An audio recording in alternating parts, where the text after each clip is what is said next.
Committee will come to order.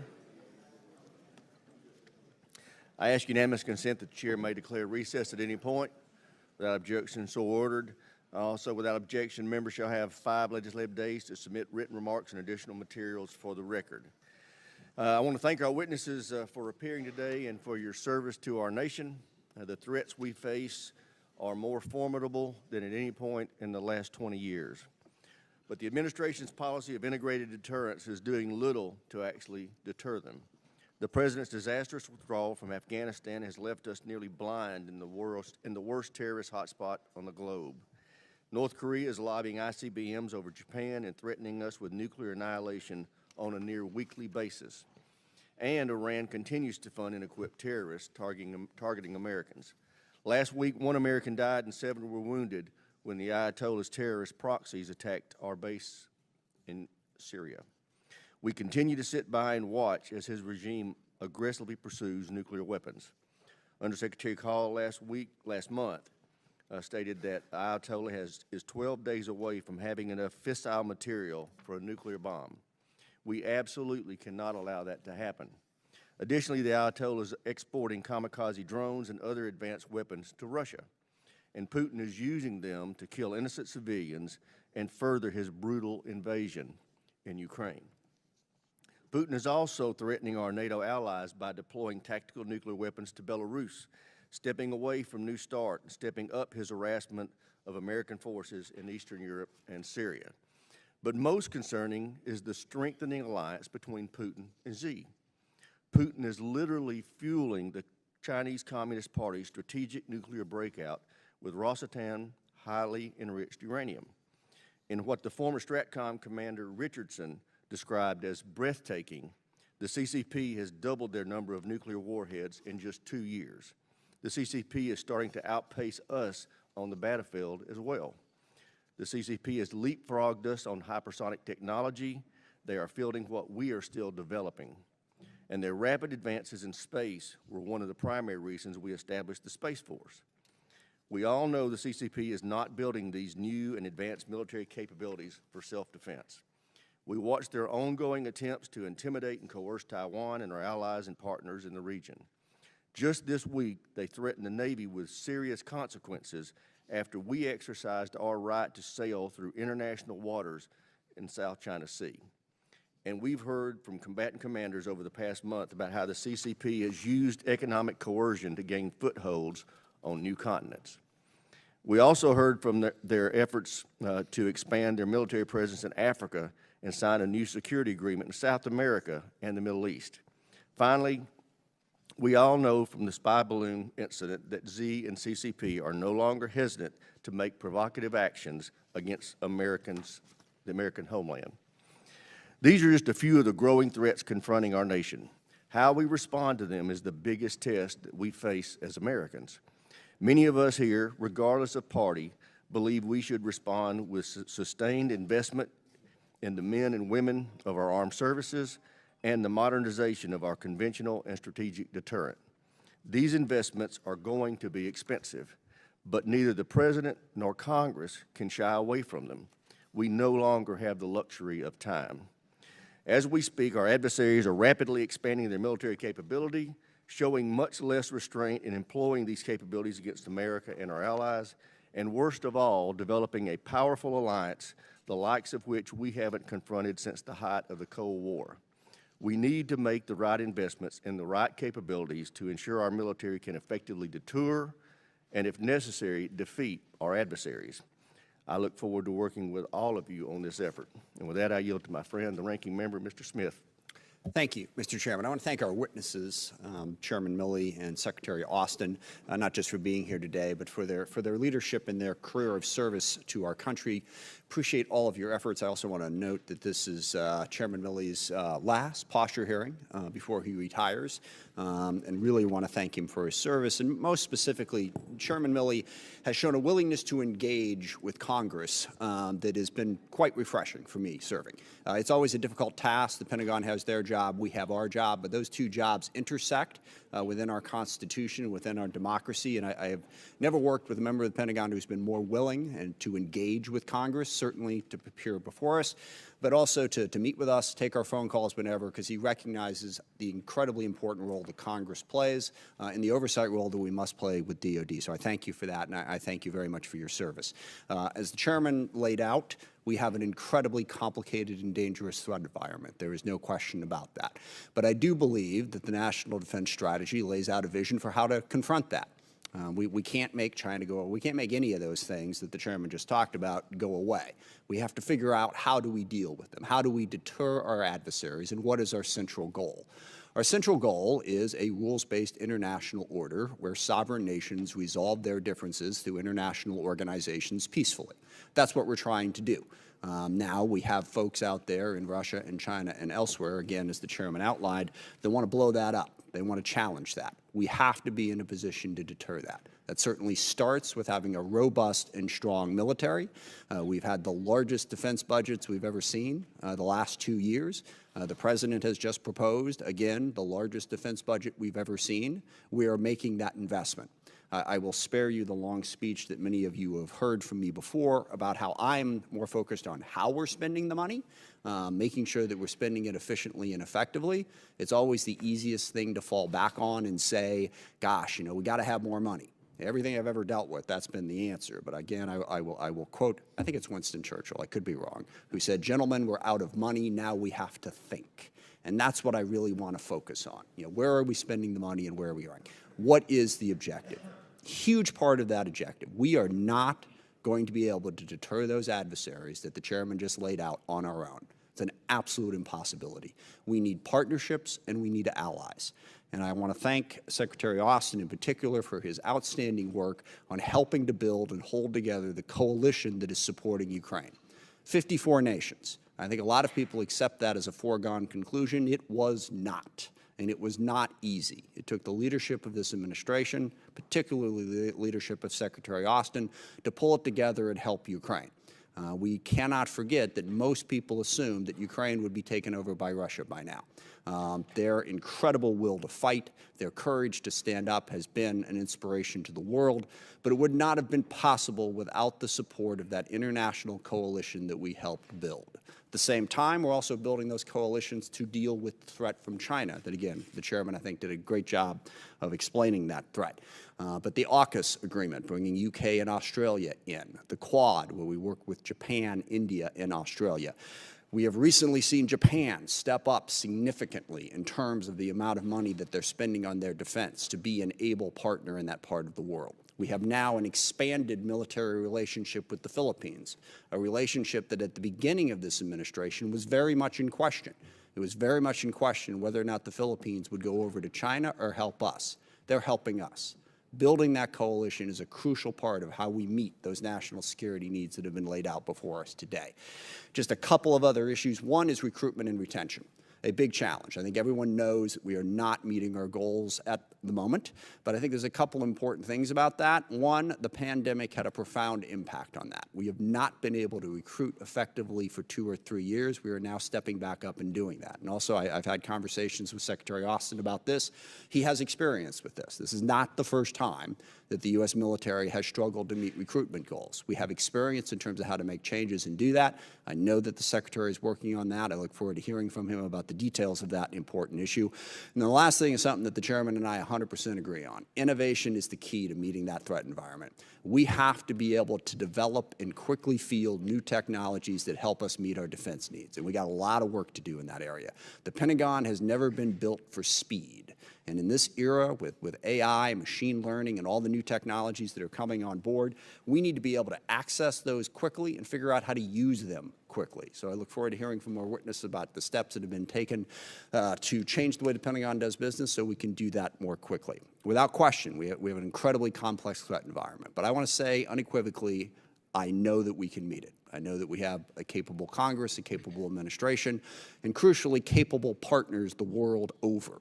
We can help maintain the peace and meet our national defense needs. I have no doubt about that.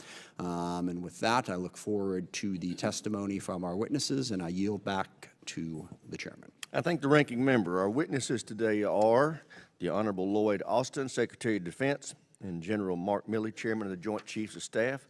Accompanying the Secretary and Chairman is the Honorable Mike McCord, Undersecretary of Defense. He serves as the DOD's Comptroller and Chief Financial Officer. So welcome to the witnesses. Secretary Austin, we'll start with you. Well, thank you, Chairman Rogers.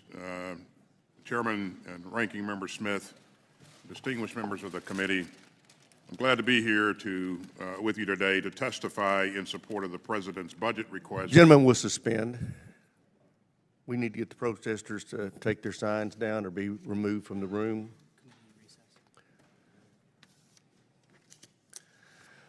The chair notes that the disturbance of the committee's proceedings is taking place. The committee will be in order. I'd like to formally request that those in the audience causing this disruption cease their actions immediately.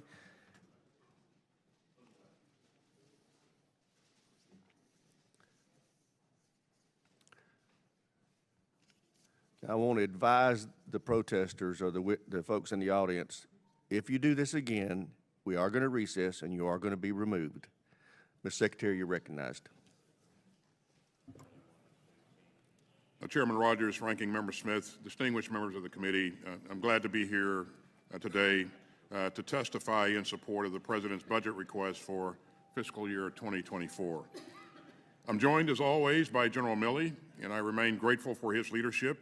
And I'm also glad to be joined by the Department's Comptroller and CFO, Mike McCord. This is a strategy-driven budget and one driven by the seriousness of our strategic competition with the People's Republic of China.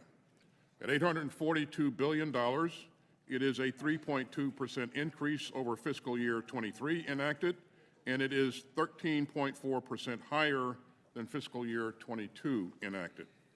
This budget will help us continue to implement our national defense strategy and the President's national security strategy. Now, I have three key priorities at the Pentagon: to defend our nation, to take care of our outstanding people, and to succeed through teamwork. The PRC is our pacing challenge, and we're driving hard to meet it. Our budget builds on our previous investments to deter aggression, and we're investing in a more resilient force posture in the Indo-Pacific and increasing the scale and scope of our exercises with our partners. And this budget includes a 40% increase over last year's request for the Pacific Deterrence Initiative. It is an all-time high of $9.1 billion. Now that will fund a stronger force posture, better defenses for Hawaii and Guam, and deeper cooperation with our allies and partners. Now, this budget also makes the department's largest ever investments in both R&D and procurement. We're requesting more than $61 billion to sustain air dominance. And that includes funding for fighters and the extraordinary B-21 strategic bomber that I helped unveil last December. We're also seeking more than $48 billion for sea power, including new construction of 9 battle force ships. And we're boosting capacity at America's shipyards to build the ships that our strategy demands. We're investing a total of $1.2 billion in the submarine industrial base. And we're buying 2 Virginia-class attack submarines and 1 Columbia-class ballistic missile submarine. On land, we're investing in air and missile defense and in defenses to counter unmanned aerial vehicles. We're also requesting $11 billion to deliver the right mix of long-range fires, including major investments in hypersonics. We'll also continue to modernize all 3 legs of our nuclear triad and bolster our strategic deterrence. And we put forward the largest space budget in Pentagon history. We've requested $33.3 billion to improve our capabilities and our resilience in space. Now, let me again thank Congress for providing the department with multi-year procurement authorities and appropriations for critical munitions. In this budget, we're requesting more multi-year procurement authorities. And we're asking for more than $30 billion to further invest in the industrial base and to buy the maximum number of munitions that American industry can produce. This budget also moves us away from aging capabilities that aren't relevant to future conflicts, so we can focus on the advances that our warfighters will need. Now, our national defense strategy calls out Putin's highly aggressive Russia as an acute threat. And under President Biden's leadership, the United States has rallied the world to help Ukraine fight Russia's indefensible invasion. We've reinforced NATO's defense and deterrence on its eastern flank. And our allies and partners have provided crucial security assistance coordinated through the Ukraine Defense Contact Group that I lead. And we will support Ukraine's defense for as long as it takes. And meanwhile, the Department remains vigilant against other persistent threats, including North Korea and Iran. And we will take all necessary measures to defend our troops and our interests overseas, as seen in our recent airstrikes against facilities linked to Iran's Islamic Revolutionary Guard Corps. And we're also investing in over-the-horizon counterterrorism capabilities. And Mr. Chairman, our joint force stands ready to meet any challenge. And you could see the force's readiness after Russia's unprovoked invasion of Ukraine, when we swiftly deployed elements of the 3rd Infantry Division to Poland to shore up NATO's eastern flank. We closely monitor readiness at the unit level and maintain response forces at our highest states of readiness, while the rest of the force, by design, is preparing for future contingencies. So this budget will help us maintain our readiness with $146 billion in funding for operations, training, and maintenance. This budget also invests in improving our readiness and resilience in the face of climate change and other 21st century threats. And Mr. Chairman, we're going to remain the strongest military in the world, and as we mark the 50th anniversary of our all-volunteer force, I am enormously proud of the brave men and women who choose to wear the cloth of our nation. We owe it to them and to their families to take the best possible care of all of our people. And over the past 2 years, we've made moves easier, we've cut commissary prices, we've made child care more affordable. And this budget funds other key steps to increase the quality of life of our teammates, including the largest military and civilian pay raises in decades. Now, we're also pushing hard to eliminate suicide in our ranks, including immediate steps to hire more mental health professionals and to improve access to mental health care. And meanwhile, we're working toward a military that's free of sexual assault. We worked with Congress to improve the response to sexual assault and related crimes under the Uniform Code of Military Justice. Those reforms will be fully implemented by the end of this year. And the Department is also investing in a specialized workforce to combat sexual assault, harassment, suicide, and more. Now, the Department's 3rd priority is succeeding through teamwork. Our unrivaled network of allies and partners magnifies our power and expands our security. And in recent months, our friends in the Indo-Pacific have taken major steps forward. The Philippines has agreed to nearly double the number of sites where we can cooperate together.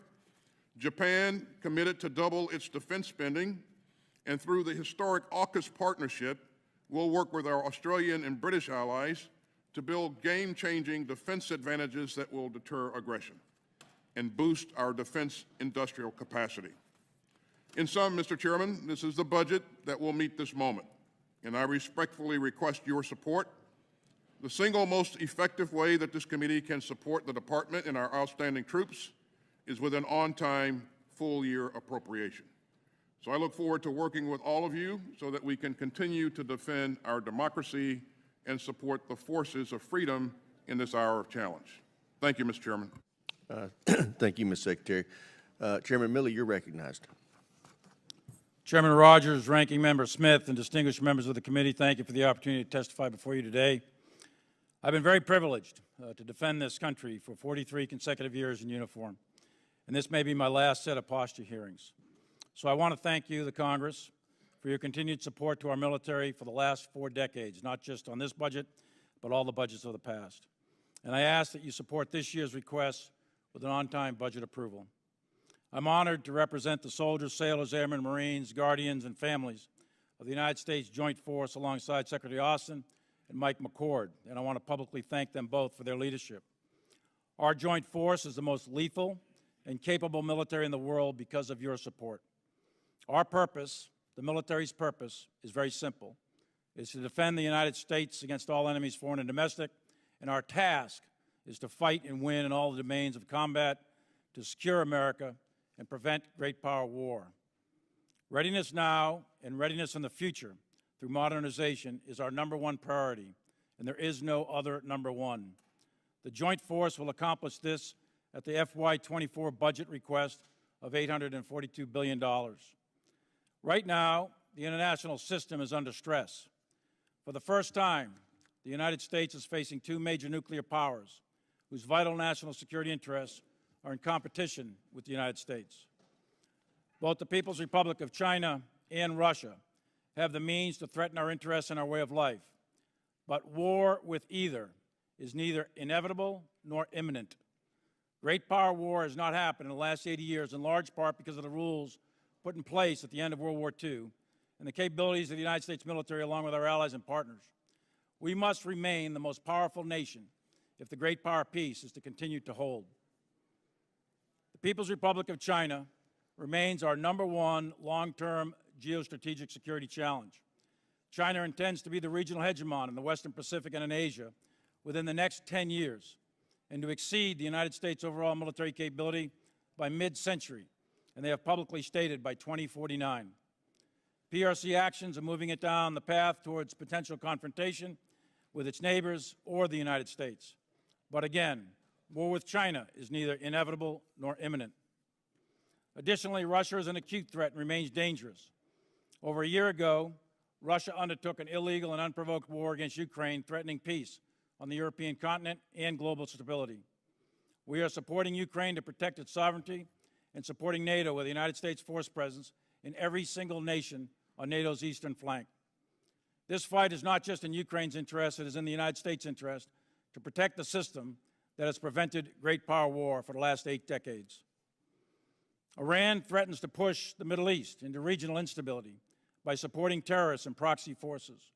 Just last week, Iranian-aligned groups killed 1 American and injured 7 in attacks on coalition bases in Syria. We acted immediately to defend our troops, and we will continue to counter terrorist threats in the region or anywhere else we find them. And Iran has taken actions also to improve its capabilities to produce a nuclear weapon. From the time of an Iranian decision, Iran could produce enough fissile material for a nuclear weapon in less than 2 weeks, and it would only take several more months to produce an actual nuclear weapon. The United States remains committed, as a matter of policy, that Iran will not have a nuclear weapon. The United States military has developed multiple options for our national leadership to consider if or when Iran decides to develop a nuclear weapon. North Korea's continued ballistic missile testing and nuclear weapons development pose threats to our homeland and our allies and partners, but we stand shoulder to shoulder with the Republic of Korea to continue to deter North Korea aggression as we have for the last 70 years. Terrorists continue to operate around the globe, threatening fear, destruction, and destabilization, and this budget further supports our continued CT efforts, counterterrorism efforts. In short, the United States military stands ready to protect our nation's interests and the American people. We are currently standing watch on freedom's frontier with nearly 250,000 troops in Europe, Asia, Africa, the Middle East, and South America. And the United States never fights alone. A key source of our strength is our large global network of alliances and partnerships. And just this month, we conducted 63 operations and joint and combined exercises globally with our allies and partners. And lastly, our operational readiness rates are higher now than they've been in many years. Currently, 60% of our active force is at the highest states of readiness and could deploy to combat in less than 30 days, well exceeding the minimum of the 1/3 standard that we've always had. 10% of our force could deploy in less than 96 hours. The United States military is ready. The joint force is also at an inflection point, and we must balance current operations, readiness, and modernization. And we must not allow ourselves to create the false trap that we can either modernize our forces for the future or focus only on today. We must do both.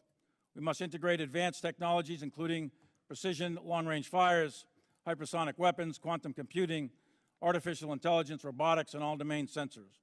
The time is now. We have very little margin to wait. And the common thread critical to all of this is our people. We must continue investing in the training, education, and talent management to be prepared for the future operating environment. I urge Congress to support this budget's significant pay raise, health care, housing, and child care initiatives. And this budget sustains our readiness and adapts the joint force for future warfighting requirements. There is nothing more expensive than fighting a war. And preparing for war is also very expensive. But fighting a war is the most expensive. But preparing for war will deter that war. I encourage the Congress to support this budget. And we must act now with clear-eyed urgency to deter any future possibility of a great power war. We must remain strong and the #1 military in the world.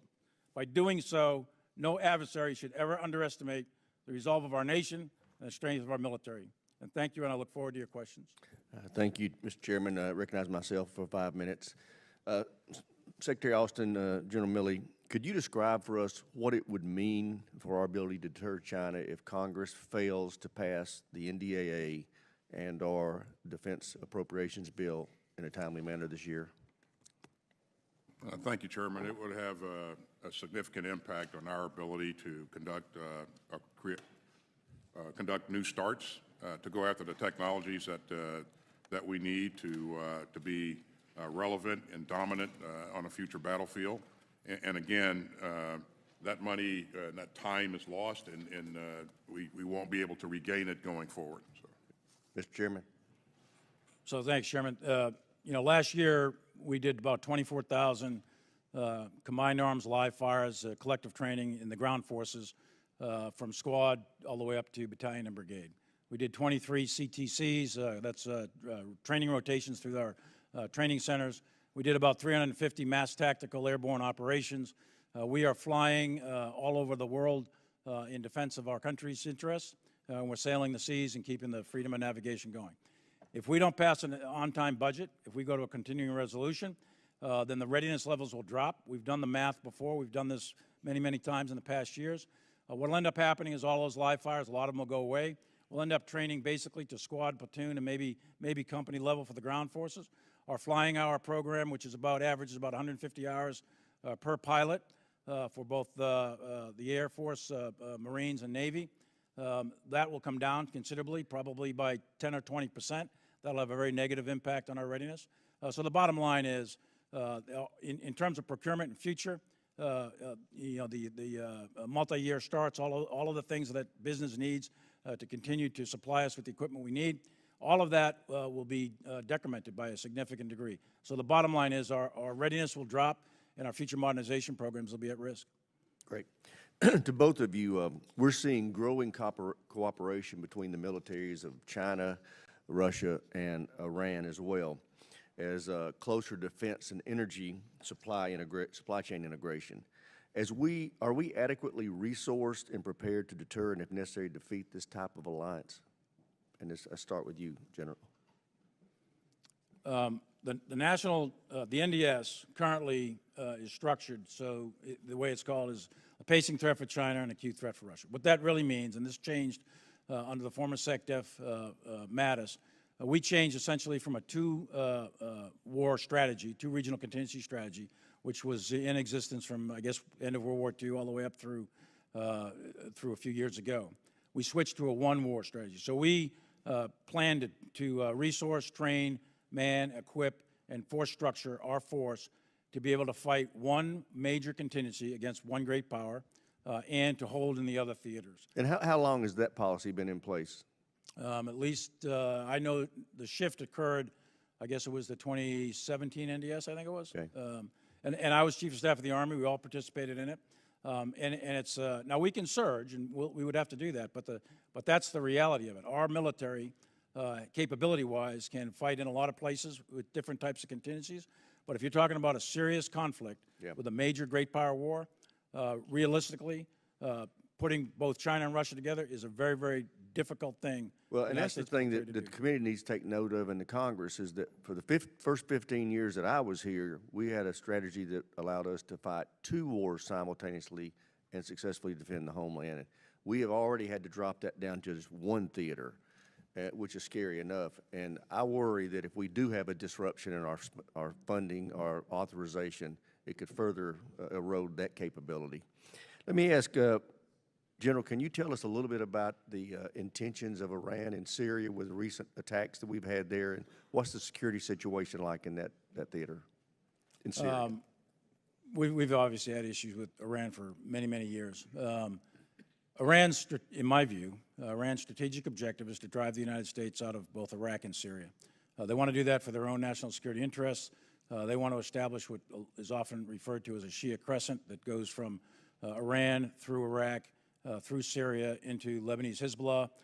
Their arch enemy, obviously, is Israel, and they want to be the dominant power in the region.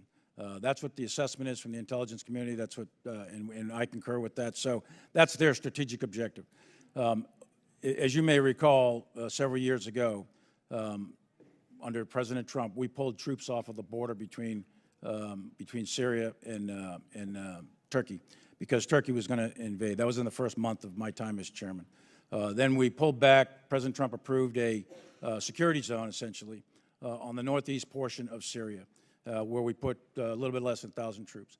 That security belt was put there for a specific purpose at the time, and that purpose was to go ahead and continue the enduring defeat of ISIS, which had been, the caliphate was destroyed, but ISIS itself broke down into small little penny packets, so they were still there. There's also a series of refugee camps and prison camps that are up there with the SDF, the Syrian Democratic Front. So they guard those. So we work with them to do that. If they walk away from those camps, then ISIS is going to resurrect very quickly. So the enduring defeat of ISIS is the primary and fundamental reason why they're still there.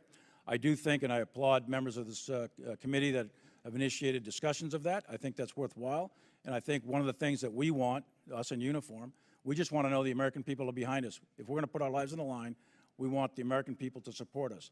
So if the American people's support is not there, then we shouldn't be there. It's that simple. So I applaud that effort as well. So, but that's why we're there. Thank you, Minister. I recognize Rick and member.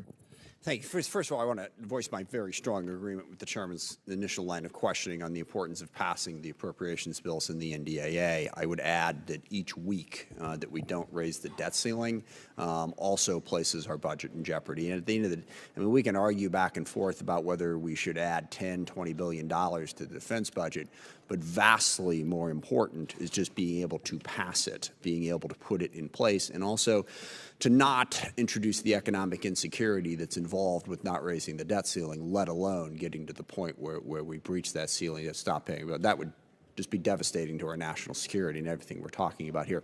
Mr. Secretary, can you talk a little bit about your goals and your objectives on recruitment? We've talked about this before to meet that challenge. Understanding, of course, that we still have the best military force in the world. I don't think anybody should ever forget that. But what are your goals as you look forward to meet those challenges going forward? Well, obviously each service has outlined what their requirements, what their goals are going forward.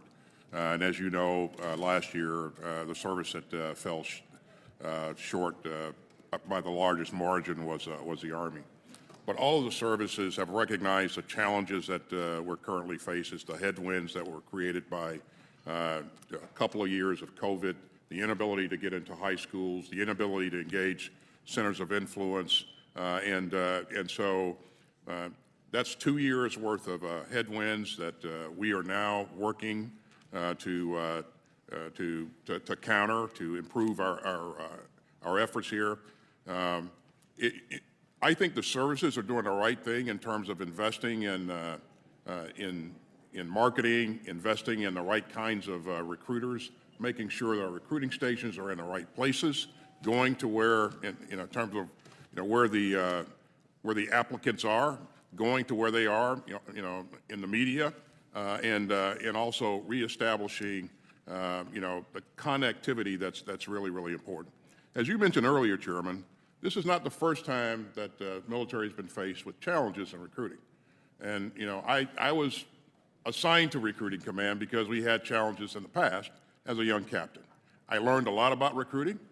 We overcame the challenges that we were faced with by doing the right things. I am confident that our secretaries, our chiefs are doing the right things, and they are putting the right leaders in place to make sure that we turn things around. And again, each service will have different goals and objectives based upon what their requirements are, but we see the trends begin to move in the right directions. And it will take, this was a challenge that was brought on by a couple of years of COVID and other things, probably the lowest unemployment rate that we've seen in a very, very long time. And so it'll take a while to come out of that bathtub and get to where we need to be. But I am confident that we'll get there. Thank you. Chairman Milley, looking at the threat from China and our partners in the region, I mentioned Japan stepping up the defense budget. We've building other partnerships with Australia, now the Philippines and elsewhere. How does that affect our ability to deter China? What role do you see those partners playing in being strong enough to deter China from aggression towards Taiwan or other neighbors in the region?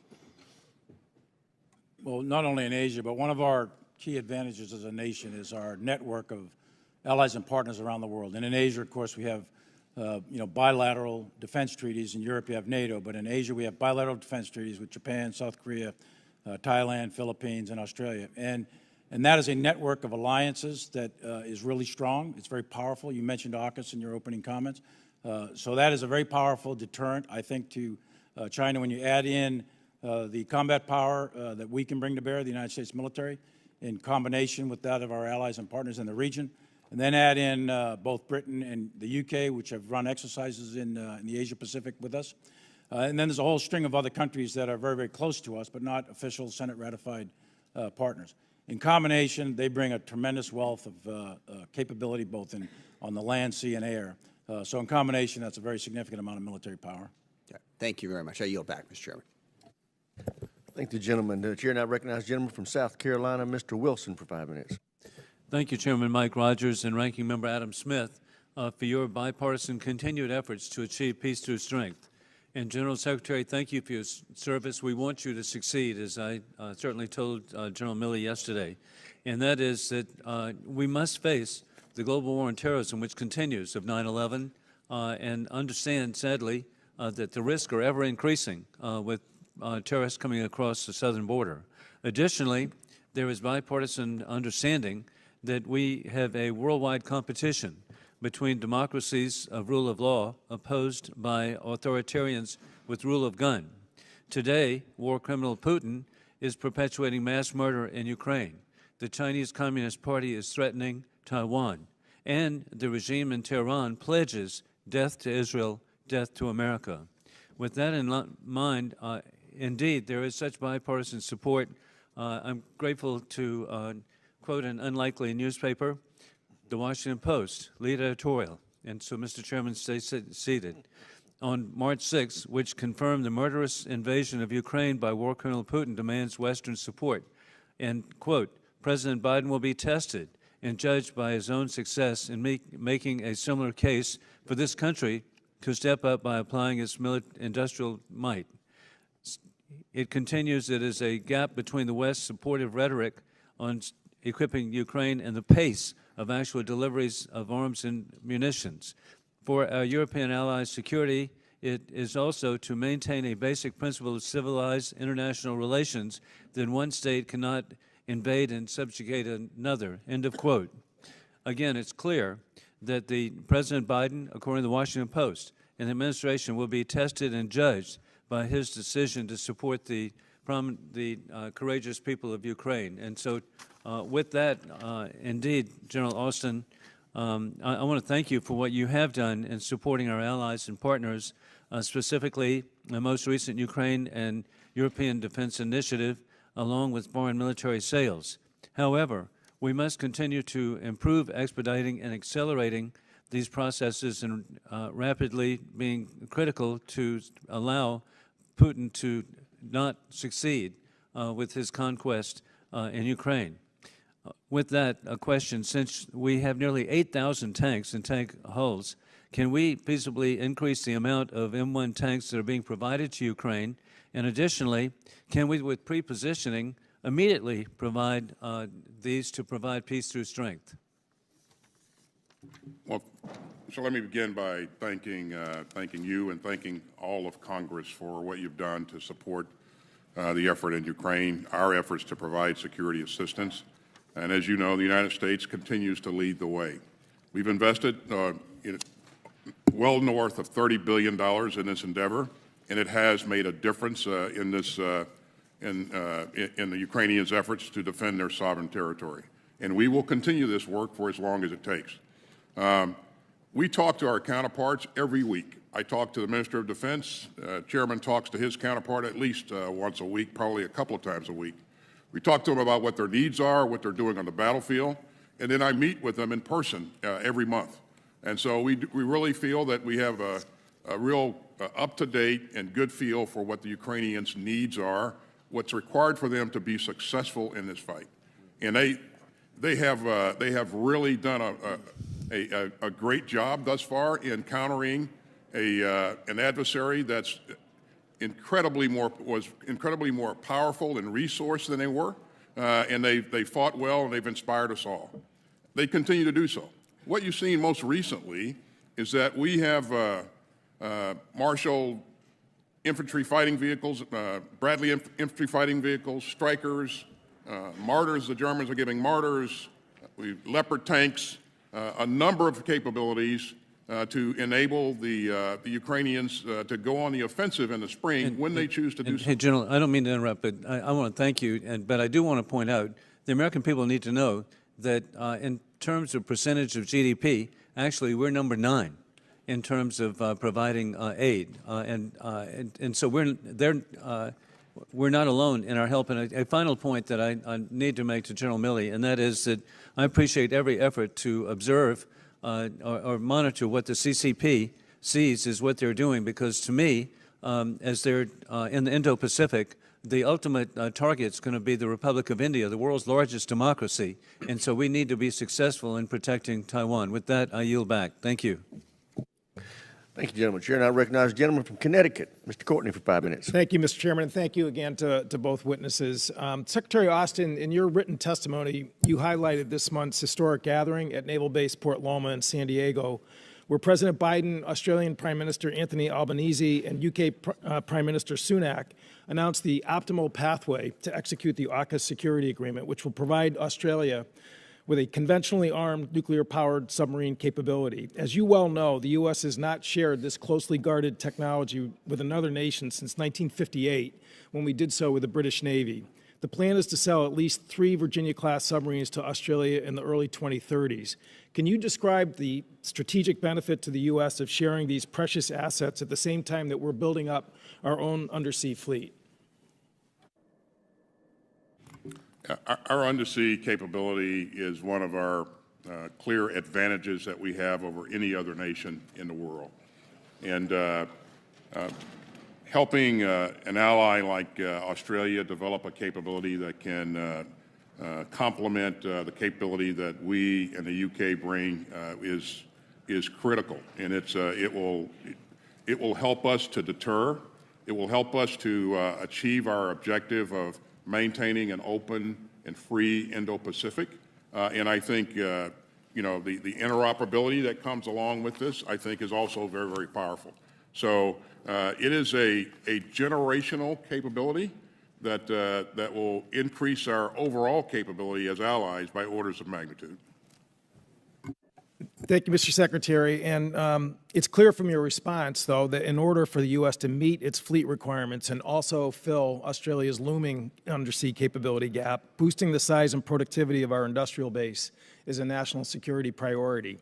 Last year's omnibus invested a record $751 million into workforce development, supply chain, and facility expansion. This year, you're requesting $647 million more for those same goals.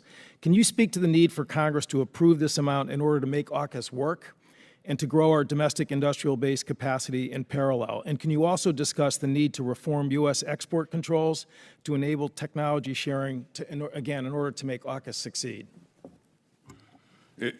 We clearly have to do more to expand our capability, capacity in our industrial base. It's important to us, anyway, but it's more important because of the fact that we've gone down the path of AUKUS, which we need to do. It's again a generational capability that I'm very, very happy that we have taken on. So we will continue to look to invest in our industrial base capability, and as you know, Australia is also investing in our industrial base. And I think that's the right thing to do, and I compliment them for making that tough decision. No, you're correct. So the day after Port Loma, the Minister for Defense Industry in Australia, Pat Conroy, announced that, again, number one, they're now moving forward with $6 billion of new investment in their own industrial base, the new shipyard in Adelaide, and they are also investing $3 billion into the U.S. industrial base, which is an extraordinary statement of how serious and committed that country is, again, to make this all work. There's another issue that, again, has been sort of in the internet, atmosphere, I think somewhat aided by China, who's not very pleased about the AUKUS arrangement, claiming that this somehow is going to affect the sovereignty of Australia's Navy, that they're basically sacrificing sovereignty by going into this arrangement. Can you just clarify that, again, this is a sale, so title in the deed to the subs will be in the ownership of the Royal Australian Navy, and they, again, will operate, again, within their own sovereign authority? I couldn't explain it any better than you just did. That's exactly right. It does not infringe on the sovereignty of Australia at all. And again, they are a great ally, and we welcome their decision to invest in this capability. And lastly, as I mentioned, this is a submarines that will have conventional armaments, not nuclear armaments. And again, that is critical in terms of making sure that it complies with the International Nuclear Non-Proliferation Treaty. Is that correct? That's absolutely correct. Thank you. I yield back. Chair now recognizes the gentleman from Ohio, Mr. Turner, for 5 minutes. Thank you, Mr. Chairman. Secretary Austin, I want to congratulate you on the leadership that you provided in the effort of just the unbelievable logistics that have had to be undertaken to support Ukraine. Thank you for doing that. This Congress, of course, has been a lead in pushing the administration for the weapon systems that have been provided, but your response has been extraordinary. My questions today are for General Milley. General Milley, when we were all gathered together to talk about the budget document for 2023, we had a discussion concerning SLCM, the Sea-Launched Cruise Missile. It is a low-yield nuclear weapon. It was a capability that we had previously that was retired in 2010. The decision had been made to redeploy the SLCM capability. In our budget hearings in 2023, you stated that redeploying SLCM was important for U.S. Credible deterrence. Specifically, you said, the President deserves to have multiple options to deal with national security situations, recognizing the change that has occurred in Russia's posture.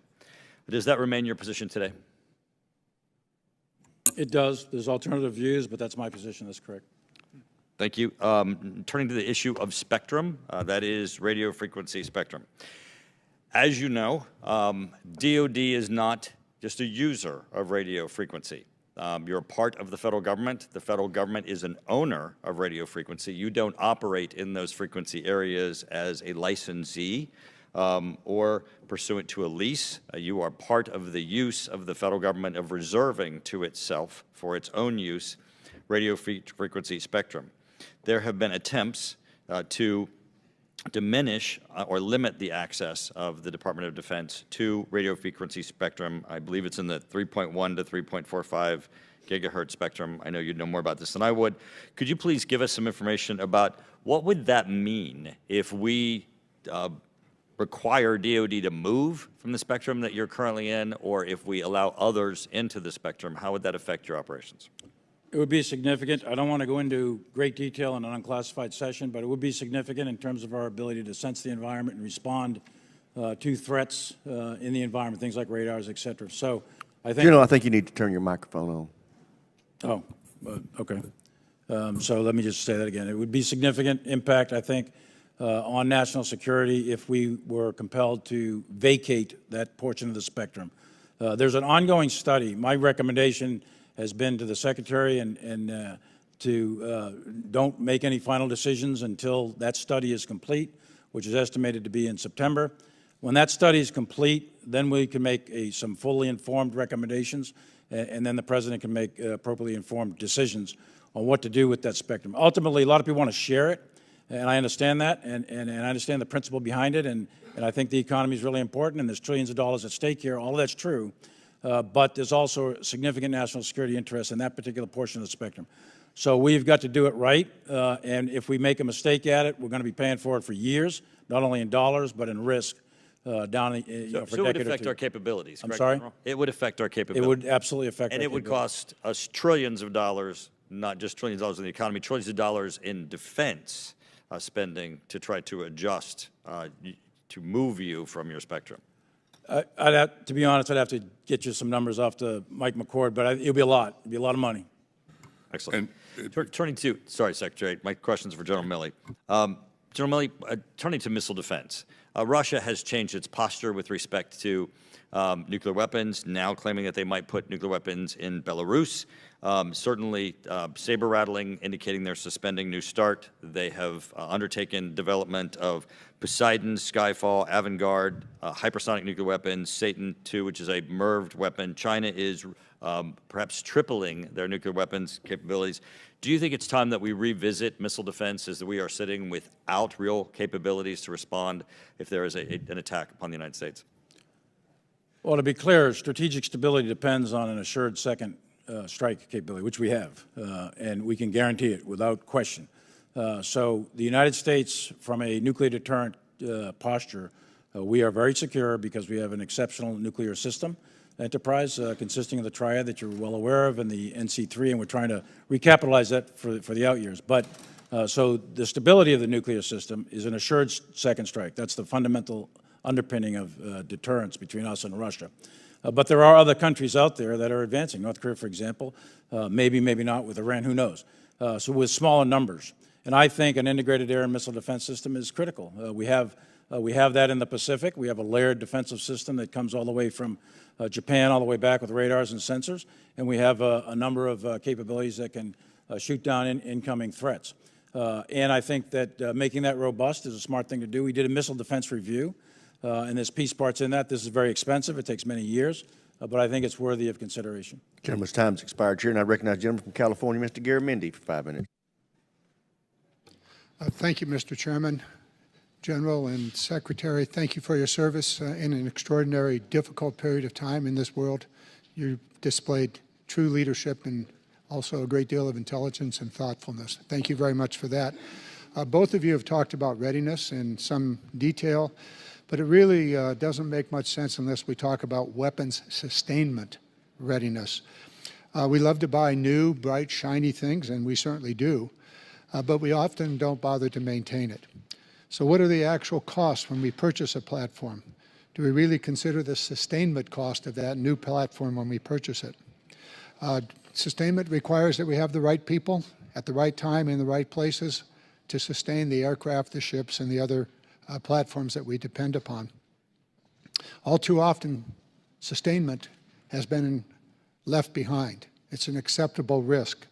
So my question really goes to the multiple GAO reports that have shown that the Department of Defense has not met its own mission-capable goals for various types of aircraft and ships. So first of all, to both of you, sustainment-informed acquisition. Are you directing the multiple agencies within the department to include long-term sustainment cost and methodology in all of the acquisition programs that you want to have? Mr. Secretary? Like you, sir, I think this is really important, and I think that we have to consider and factor in sustainment cost in all of our investments and all of our platforms. You're right, we haven't done that well in the past. We have to do that better going forward. As we've seen with some of the major platforms, if you don't do that up front, then it doesn't perform to the degree that you want it to perform. You don't have the capability that you need, and so we have to do this. So, yes. General? It absolutely has to be considered all the time. The sustainment costs on any weapon system has got to be considered as part of it. We have multiple major acquisitions underway, the B-21. We would appreciate detail on how you intend to sustain that platform over the next 30 years in which it's going to be flown. In your budget, Gentlemen, did you prioritize investments in the modernization of the facilities upon which all readiness is based? For example, depots, shipyards, arsenals, the bases, the ranges, the housing. Is that included in your budget, Mr. Secretary? We continue to invest in the PSYOP program. We continue to invest in housing, and we have some $5.1 billion invested in increasing operational effectiveness and survivability on our bases. So it's an ongoing thing that we're focused on, and we continue to try to invest in increasing the capability here. General, do you want to opine on the investments that are necessary to maintain these, the depots, the shipyards, the arsenals, bases, the housing, and so forth? Sure. Congressman, the infrastructure for our forces, for our troops, quality of life, housing, and that sort of thing, that's mandatory that we do that all the time. We want to make sure that they got the best quality of housing. With respect to the defense industrial base and the shipyards, I think additional investment needs to be done over the course of time. It's not going to be done in 1 year. Our shipyards, for example, both commercial and naval shipyards have been minimized over the course of 20, 30, 40 years. That needs to be taken a hard look at given the amount of throughput that we can produce naval vessels, 1.5 subs per year, that sort of thing. So we need to take a look at all the shipyards, and I do think additional capability is needed there. Then if you look at our bases that are stretched, we have about 560-ish or so bases around the world. Some of those are in better repair than others. Some of them have suffered significantly from either hurricanes or floods or fires or various natural disasters. So we've got to take a hard look at all of that, too, and to make sure that our infrastructure is up to par. But that's critical to the overall defense and national security of the United States. General, thank you very much for us. As we put together this NDAA, we all too often spend our time and our money buying new, bright, shiny things and neglecting the ongoing sustainment of the various facilities. And as long as we do not put this as a priority, the readiness will not be there. And the GAO reports and your own reports indicate that that is the case, and we have to address it. With that, I yield back. Chair, and I recognize the gentleman from Colorado, Mr. Lamborn, for 5 minutes. Thank you, Mr. Chairman. Chairman Milley, thank you for your 43 years of service to our country. The Strategic Forces Subcommittee has heard testimony about how Russia, specifically Ross Atom, is providing China with highly enriched uranium. China is going to put this into fast breeder reactors that will yield plutonium, thus accelerating the pace of their nuclear breakout. How concerned are you about Russia's role in assisting China's strategic nuclear breakout, and what do you recommend be done? I'm concerned not only about that, but any coherence and cohesion between Russia and China in this particular strategic environment that we're in. We're seeing that where the two of them are getting closer together. I wouldn't call it a true, full alliance in the real meaning of that word, but we are seeing them moving closer together, and that's troublesome. And then if you add in Iran as the third. So those three countries together are going to be problematic for many years to come, I think, especially Russia and China because of their capability. With respect to what you just cited about nuclear capabilities and the transfer of capabilities, I'd like to go to a closed session on the specifics of that, but it is concerning, very much so. Well, and we will pursue that more later. And as a follow-on, we know from recent disclosures that China now has more nuclear missile launchers than the U.S., and we also know that they're manufacturing more warheads than ever for themselves. What do you, and this is new since some of the posture hearings in the past or reviews have been done. So what do you recommend be done now concerning China's nuclear breakout? China's nuclear capabilities are not matched with the United States. But when you start talking nuclear weapons, Congressman, I mean, these things are enormous payloads. So you got to ask the question, how much is enough sort of thing. So they have a significant capability, nuclear capability today, without going into specific numbers. They have a significant nuclear capability today, and they have intercontinental ballistic missiles that can range the United States. That is obviously bothersome. So we are in a situation now, as I mentioned in my opening statement, we are facing two nuclear-armed great powers. So the principles of the Cold War of deterrence still obtain, but now it's more complicated because it's 2 versus 1. And any time you have, 3 variables versus 1 variable or 2 variables, it's a much more complicated situation. So strategic stability is essential that we maintain that, and we do that with China with an assured second strike. That's the best way that exists today with the technologies that exist.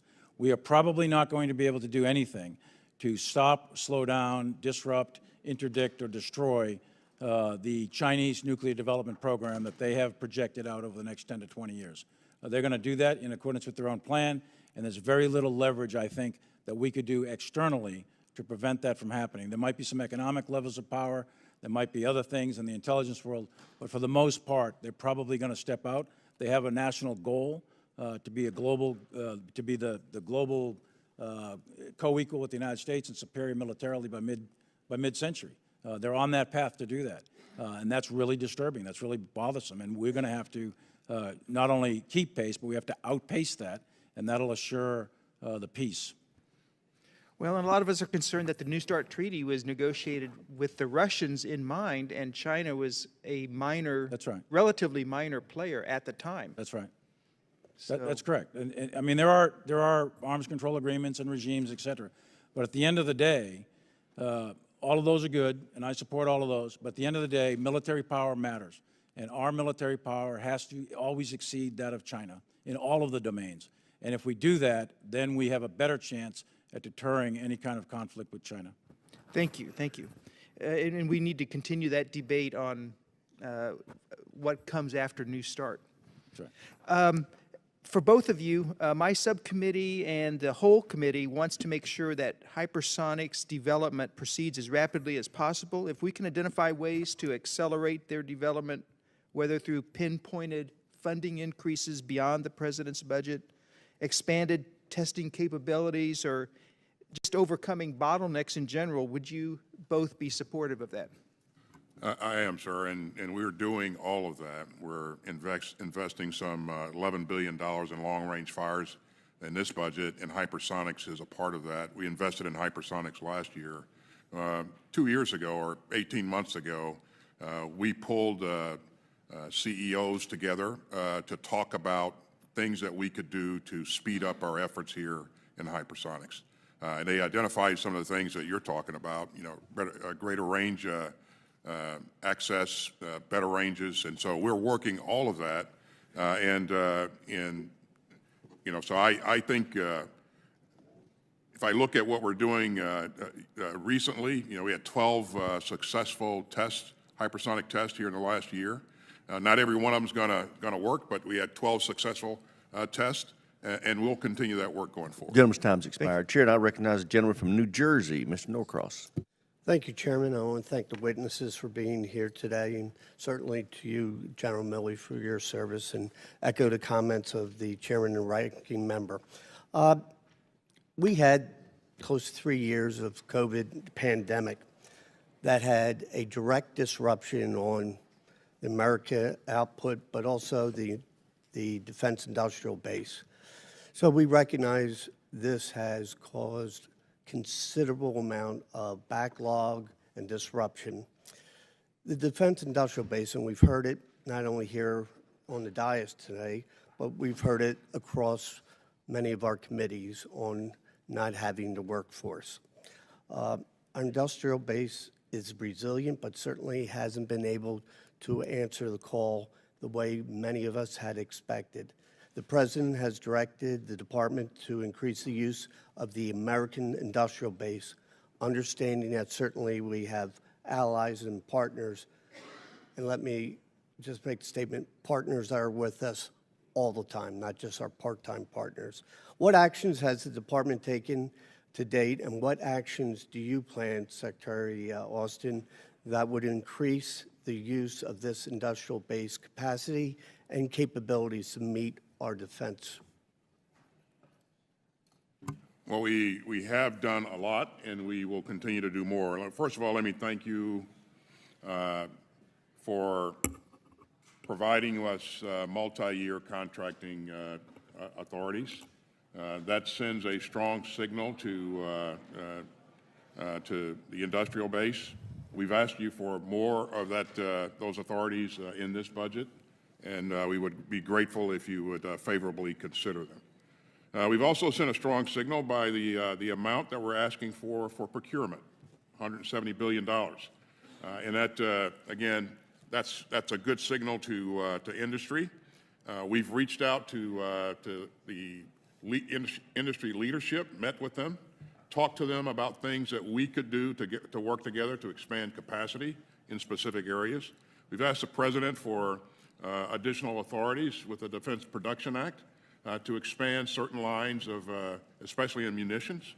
And so we continue this work, but we're doing a lot, and we're going to do more. So.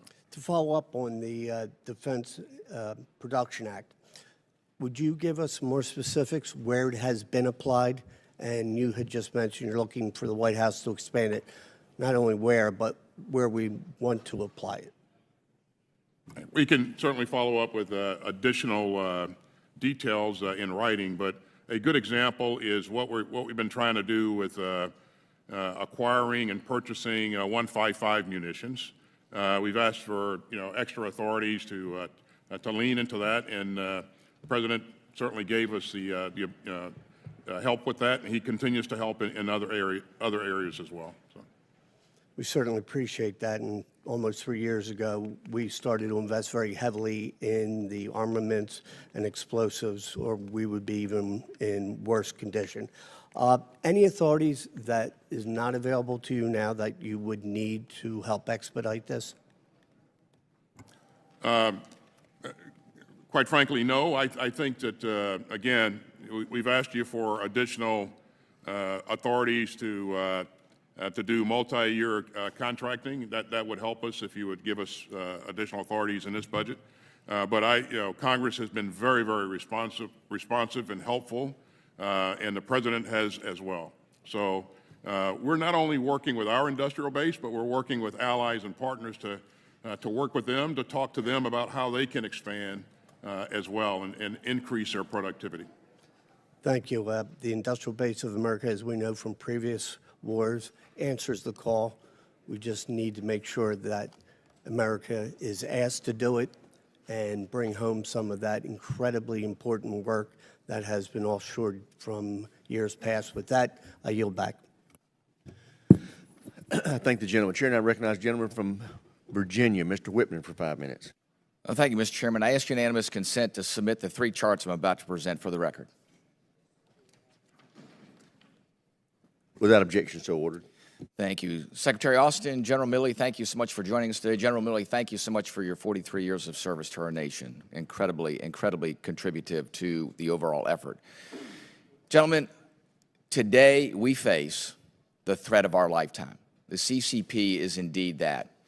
And to go back to 2004, when Secretary Rumsfeld said, you go to war with the army you have, not the army you might want or wish to have at a later time. We see the expansionist efforts by the Chinese Communist Party. I'd like to point to this first chart. This is where we were in 1999. As you can see, we were in pretty good shape in relation to the area of influence of the Chinese Communist Party and their military assets. Let's fast forward to today. We see modernized PLA forces. We see the area of influence, significant strategic overmatch by the Chinese.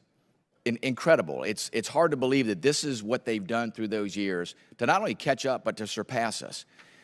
Folks, the next chart is what keeps me up at night. This is where the CCP will be in 2025, just down the road. And they've said that if reunification doesn't happen by 2027, they will take military action. We know what is in store. We know where this disparity exists. We see this. This should be a sobering effect for all of us. Secretary Austin, the Biden administration proposes a defense budget that allows the Air Force to divest 801 fighter aircraft from FY23 to 28 while buying 345 new fighter aircraft over the same period of time. It disregards Congress's direction to the Navy to maintain a minimum of 31 ships in our amphibious force. It also builds 9 ships, that's great, but it retires 11 ships. And I just have a hard time seeing where we're going. I'm not a mathematician, but I want to know, how do we do addition by subtraction? How does this budget create the capacity and capability to close this gap? How does this send a message to the Chinese that this is a deterrent effect for what we know is coming? Please tell us what we're going to do with this threat that's at our doorstep. Please tell the American people what we are going to do to mitigate this threat. Well, thank you, sir. Well, first of all, on the budget, the way that we constructed this budget and the way that we constructed our last budget is that we linked our budget directly to our strategy. And we not only view the threat as we see it today, but we look over the years and where the threat will be in several years from now. We're interested in investing in the right capabilities that will support the warfighting concepts that we know that we will need to employ in order to be successful. And so it is about the quality, the capability of the platforms, and not necessarily the number. We talked about fighting as a member of a coalition. You know, we don't go to battle on our own typically, and so we expect that as we engage in a contest with any adversary in the future, allies and partners will be there, and we continue to invest in our interoperability with our allies and partners as well. So it is all about the right mix of capabilities. And if you look at the aircraft that you mentioned, we want that fifth generation aircraft and capability, and that's what we're investing in. And we also don't want to have to continue to invest to maintain aircraft and ships that are costly and provide headwinds. And Secretary Austin, with all due respect, quantity has a quality all its own. And there's only so many things that we can engage in the battle space. It's great to have exquisite platforms, but we do eventually get overwhelmed in this particular scenario. So to talk about these smaller number of platforms that have this capability is great, but capacity matters also. And the Chinese are looking at everything that we do, and everything that we do, even with these exquisite platforms, they're developing pretty capable countermeasures. My concern is no matter what we're doing within that realm, if we don't do both capability and capacity, we're going to find ourselves in incredibly challenging places. And I already talked to our warfighters. They're saying, listen, we're trying today to learn how to fight in situations where we're going to be significantly tactically and strategically overmatched. That's a pretty sobering place. Gentleman's time has expired. Chair now recognizes Mr. Gallego. Ruben. Ruben is recognized. Appreciate the effort, Chairman. I really do. Secretary Austin, thank you for being here. This administration has built an impressive coalition of allies and partners to support Ukraine, including the Ukraine Defense Contact Group that you lead. Looking ahead to the next few months, can you share your expectations for this summer's NATO summit? Also, what steps have you taken and are you taking to further European security? Specifically, I'm looking at the Baltic states, since we do have a Baltic security initiative as part of our NDA here.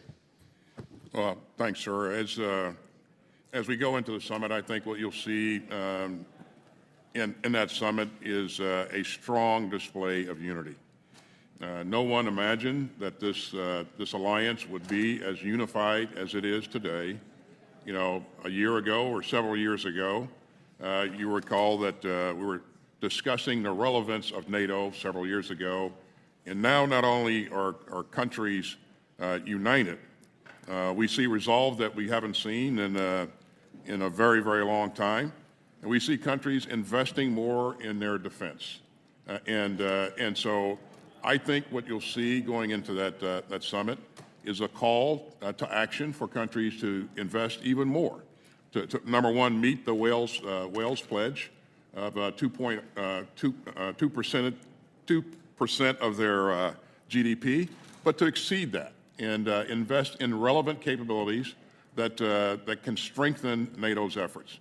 So I think those two things you'll see as prominent in the summit. Thank you, Secretary. Chairman Milley, thank you for your testimony and, of course, for your decades of service. In your testimony, you refer to private military companies that Russia relies on to undermine other nations' sovereignty. To the extent possible in this open setting, can you share your perspective on the relationship between the Wagner Group and the Russian forces at the operational level?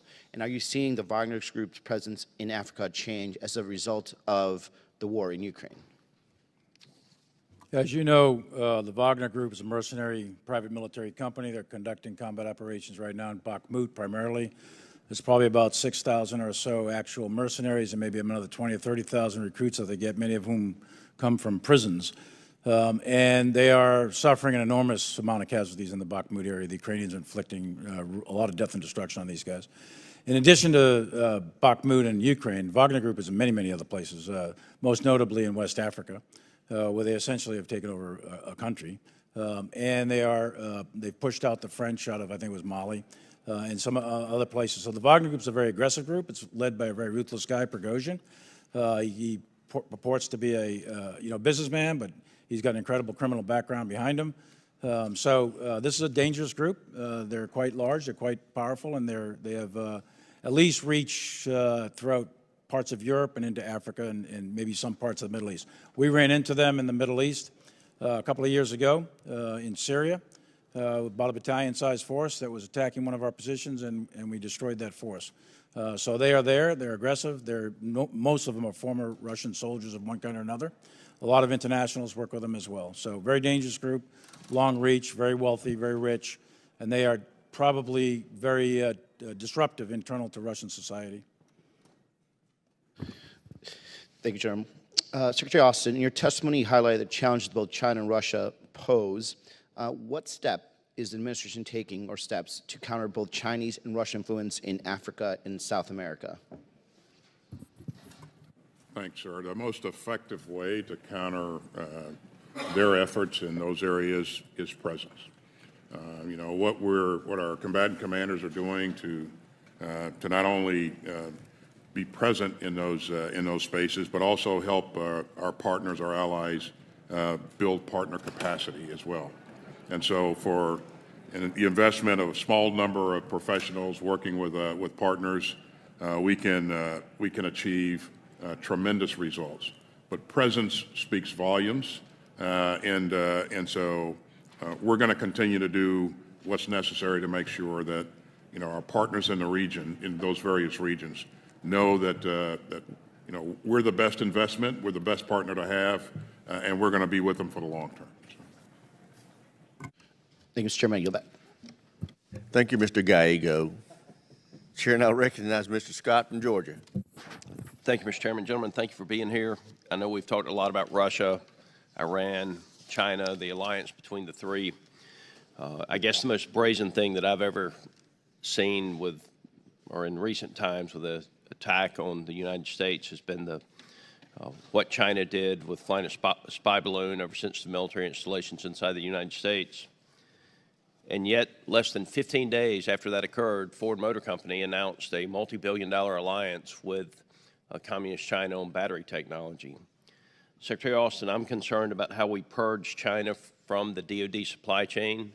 I'm concerned about corporate America partnering with Communist China and then slapping a U.S.-made sticker on it and us buying it through our DoD with U.S. tax dollars, specifically with regard to the Chinese battery technology. And I just want to make sure that the DoD is aware of Ford Motor Company partnering with Communist China on the battery technology, and make sure that the DoD is committed to not purchasing Communist China's battery technology. Can you speak to that issue and what you at the DoD are doing to purge China from the DoD supply chain, make sure we're not simply buying Chinese technology with a U.S. sticker on it?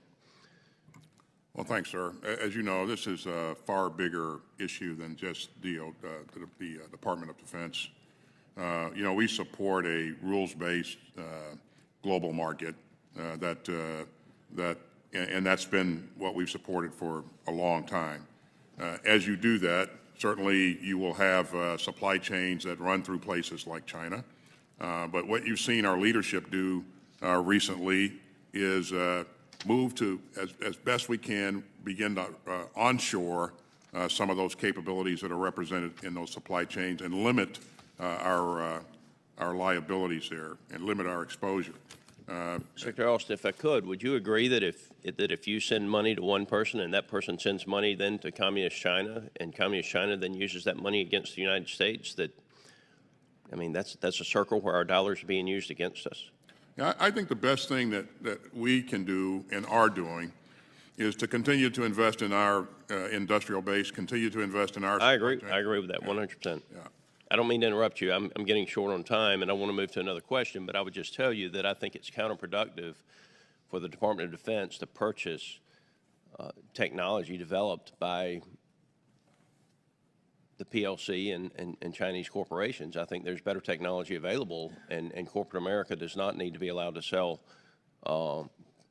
stick an American sticker on Communist China's technology and sell it to us, especially at the DOD. Moving to another question, General Milley, there are a lot of activity in our own backyard just south of our border. I've been there a couple of times. The drug cartels' activity and capabilities have increased drastically over the last few years. We're seeing larger influxes from a lot of countries, including China. We've seen a 1,000% plus increase in the amount of people coming from China. They can get a 14-day travel visa into Mexico and then simply come to the U.S. border and claim asylum, and 72 hours later they're in our country. Is Southcom, and I realize Southcom operates south of Mexico, Southcom and Northcom, are they getting adequate resources to target the illegal immigration, whether it be from China or the transnational criminal organizations coming from south of there and the drug cartels? Given our global commitments, I think they've got adequate resources. However, I would say that there's no COCOM out there at all who would tell you that they get all the resources that they need. So they always need more. But I've talked very frequently with Laura Richardson and Glenn Van Herk. There's no question that there's a vulnerability on our southern border. It doesn't take a rocket scientist to figure it out. You've got thousands of people coming across every single day. There's a lot of drugs coming across every single day. You've got a major league fentanyl crisis. So there is clearly a vulnerability there.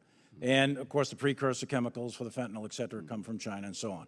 So, yes. Arms race here, trying to catch up with Russia and China for the worst reasons, because we're both rushing to get more of these hypersonics. They're fundamentally destabilizing. That makes the world less safe for all of us. And so I think it'd be helpful to hear not just a strategy to win this arms race, but a strategy to stop it. I'm sorry I've run out of time. Thank you, Mr. Chairman. Time expired. Chair now recognizes Ms. Stefanik of New York for 5 minutes.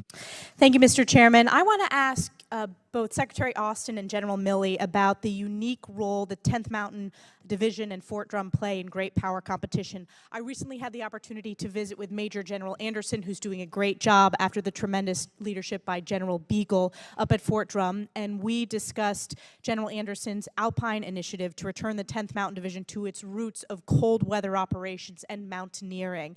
Given that both you, Mr. Secretary, and you, General Milley, were commanding generals at Fort Drum, you're very familiar with the post, with the unique strengths of 10th Mountain. What role do you see the 10th Mountain Division and Fort Drum specifically playing in outcompeting our adversaries in the Arctic?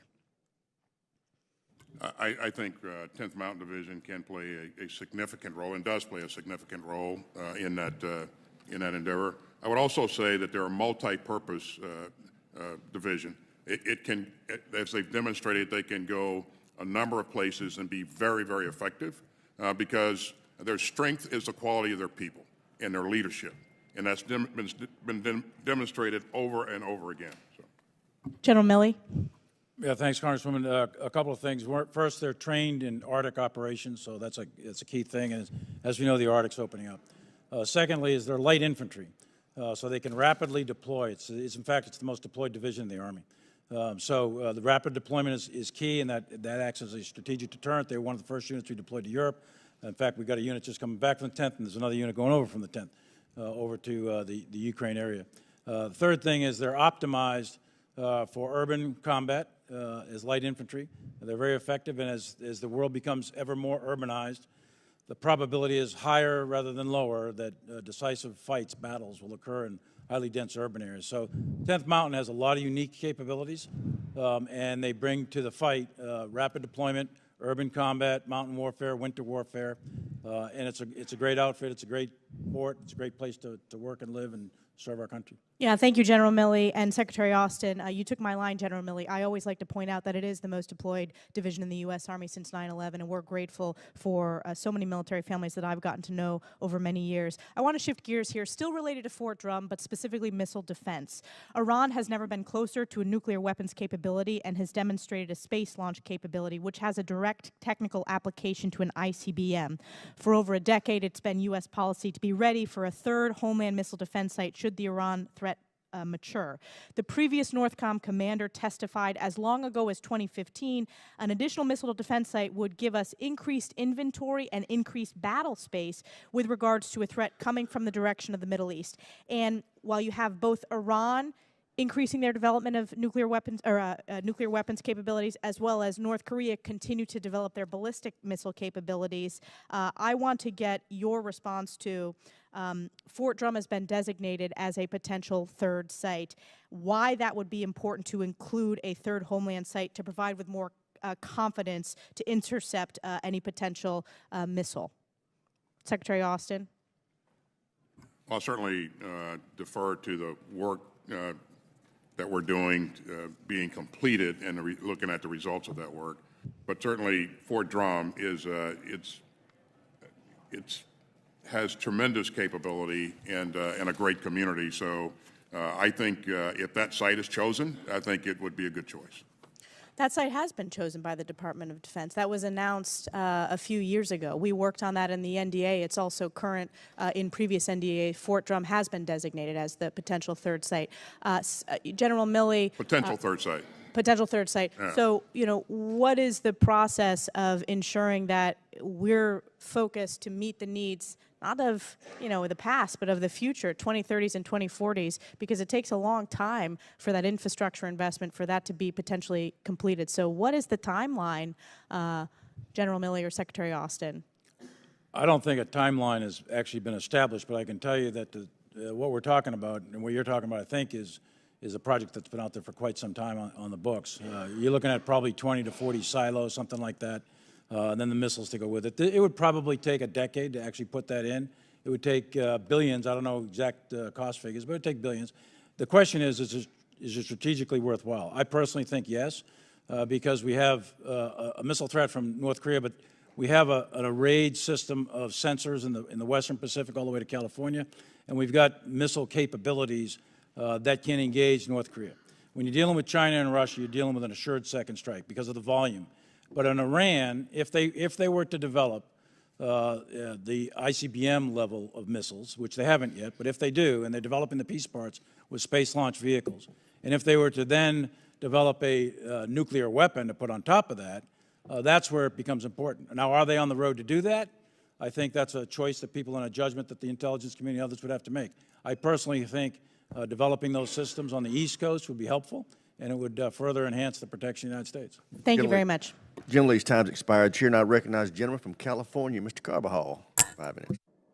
Thank you, Mr. Chairman, and thank you, Secretary Austin and General Milley, for being here before us today.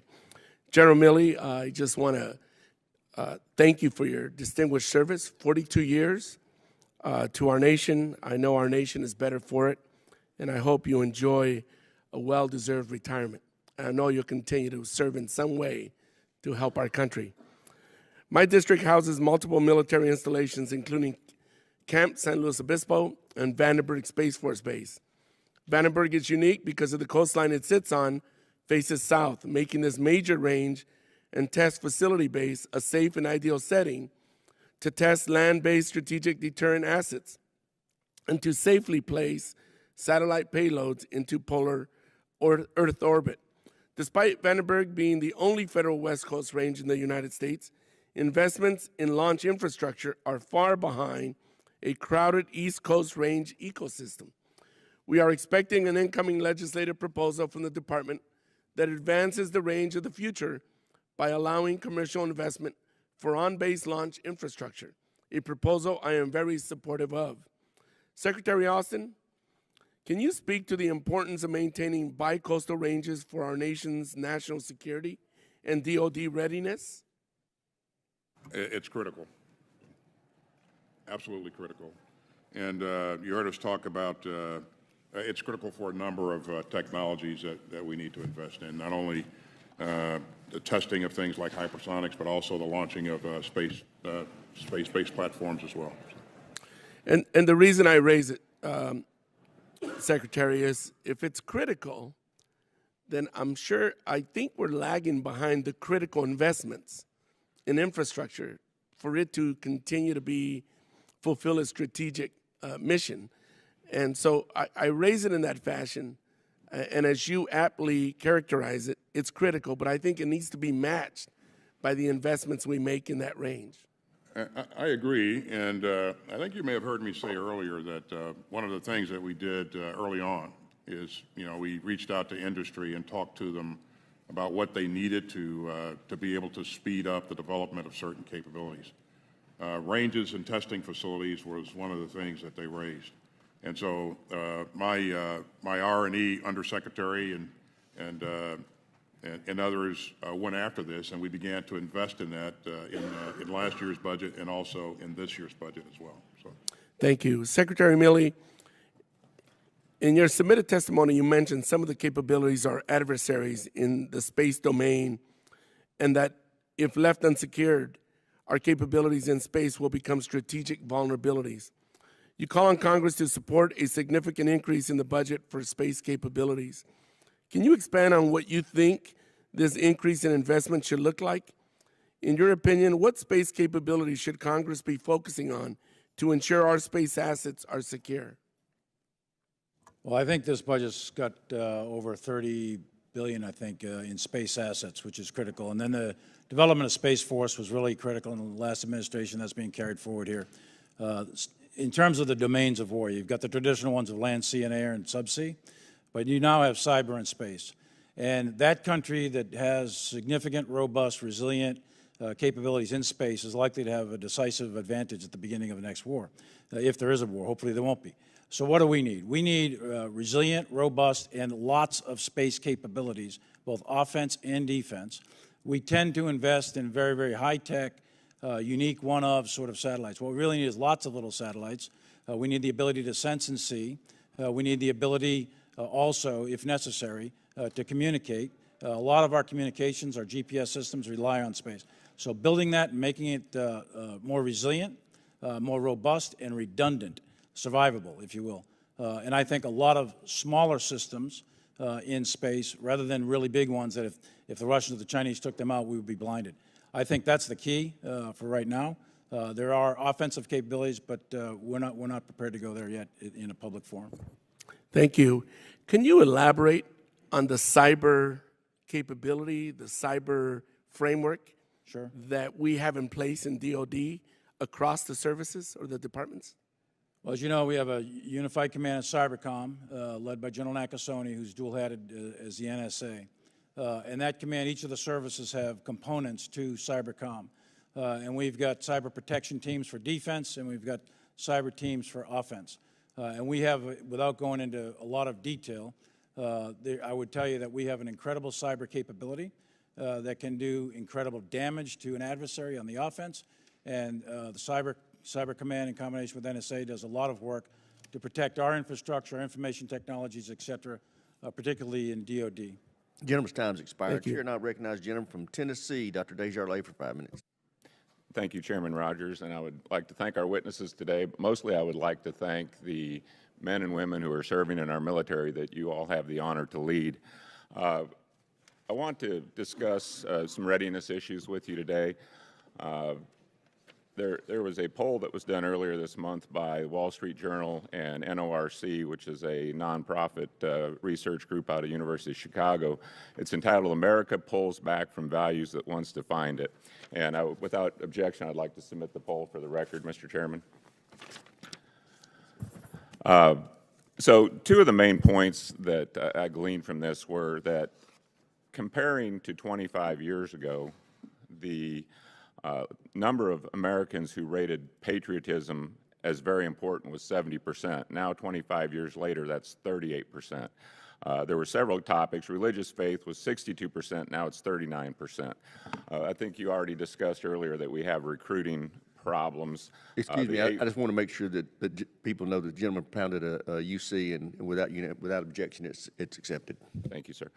You know, the AP says the Army missed its recruiting goal by 15,000 soldiers, which I think was 25%.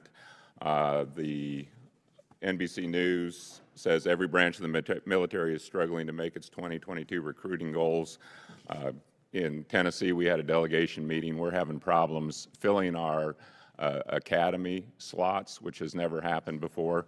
We used to have way too many good applications to deal with, and we had to disappoint people. But all of that is very concerning. So I guess I think you both acknowledge that there is a problem, and COVID seems to be the most likely scapegoat that's going to get brought up today, and certainly it caused some issues. The administration made a call during COVID that probably exacerbated the problem, and it became more about following orders than keeping people healthy. But at some point, maybe it would be expedient to admit that maybe we were wrong and that we should reinstate people and rebuild the force that we lost from there. But our country seems to send conflicting messages about what our objectives are, whether that be in Ukraine, what we're going to do with Taiwan, North Korea, or Iran. And I understand the concept of strategic ambiguity, but sometimes for the American people, they need a clear message to where we're going. But back to the issue at hand, why are we having problems with recruiting? And we know there's been a lot in the news about wokeism and DEI, which diversity, equity, and inclusion. We can maybe focus on equity because it should be equality. Everyone should have a fair chance to achieve the same goal, but equity tips the scales for certain undefined reasons that makes it easier for one person to achieve success and over another. And I think that affects morale, and I think it's affecting recruitment. And I do want to get your opinion. I did want to reference a study commissioned by Congressman Gallagher where he asked Navy personnel what they thought the problem was. And here's a quote from one officer: "Sometimes I think we care more about whether we have enough diversity officers than if we survive a fight with China," a Navy lieutenant on active duty told the authors. "They think my only value as a black woman they think that is my only value, but if you cut our ship open with a missile, we'll all bleed the same color." The report also found that almost 94% of sailors being interviewed believe the Navy suffers from a crisis of leadership and culture. Sailors told the authors that the fleet suffered critical loss of focus from primary purpose, and this is pretty critical considering the threats we face. So, General Milley, I guess I'll start with you. You've served us for 43 years.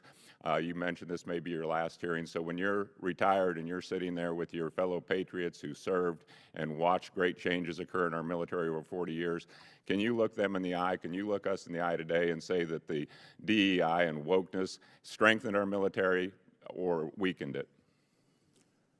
Well, I would tell you that the purpose of those programs is, e pluribus unum, to build teamwork and so on and so forth. And in some cases, it may not be working out that way, but that is the purpose of those programs. But I would tell you that and I get around the military quite a bit, and granted, as a chairman, there's going to be lots of filters and et cetera, and people are going to paint rocks pink when you do. But I've been around long enough to figure it out. And I've been on the ships and planes and forts and bases, et cetera.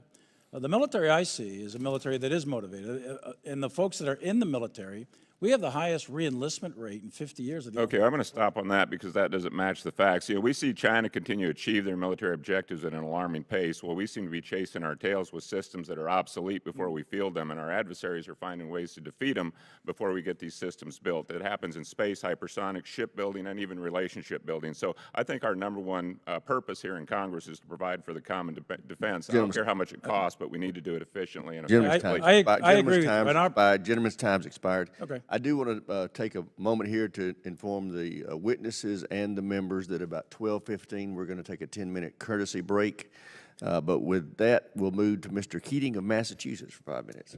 Thank you, Mr. Chairman. Thank the ranking member. And Secretary Austin, Ms. McCord, thank you for your service. General Milley, all the best in the next chapter. Those of us in Massachusetts like to take a little pride in where you came from originally, and as well as your predecessor. And thank you for that service. Now, Putin has, clearly made some of the most outrageous miscalculations of any leader in modern times. He miscalculated the will and commitment of the Ukraine people. He made a major miscalculation in not understanding the leadership of the U.S. and the commitment of the U.S. to lead. And he made another miscalculation in not understanding how our allies, our transatlantic allies in particular, but even our global allies, even beyond NATO, how they're banded together so coherently and strongly under this leadership. And I've been able to witness this not only as a member of this committee, both informed by classified and public information, but also with my service on the Foreign Affairs Committee, where I've chaired and ranked on the European subcommittee for that time, and engaged in very private and important conversations with leaders there. Yet there are voices in the American public right now that will say that our coalition partners are not holding up their end of the bargain.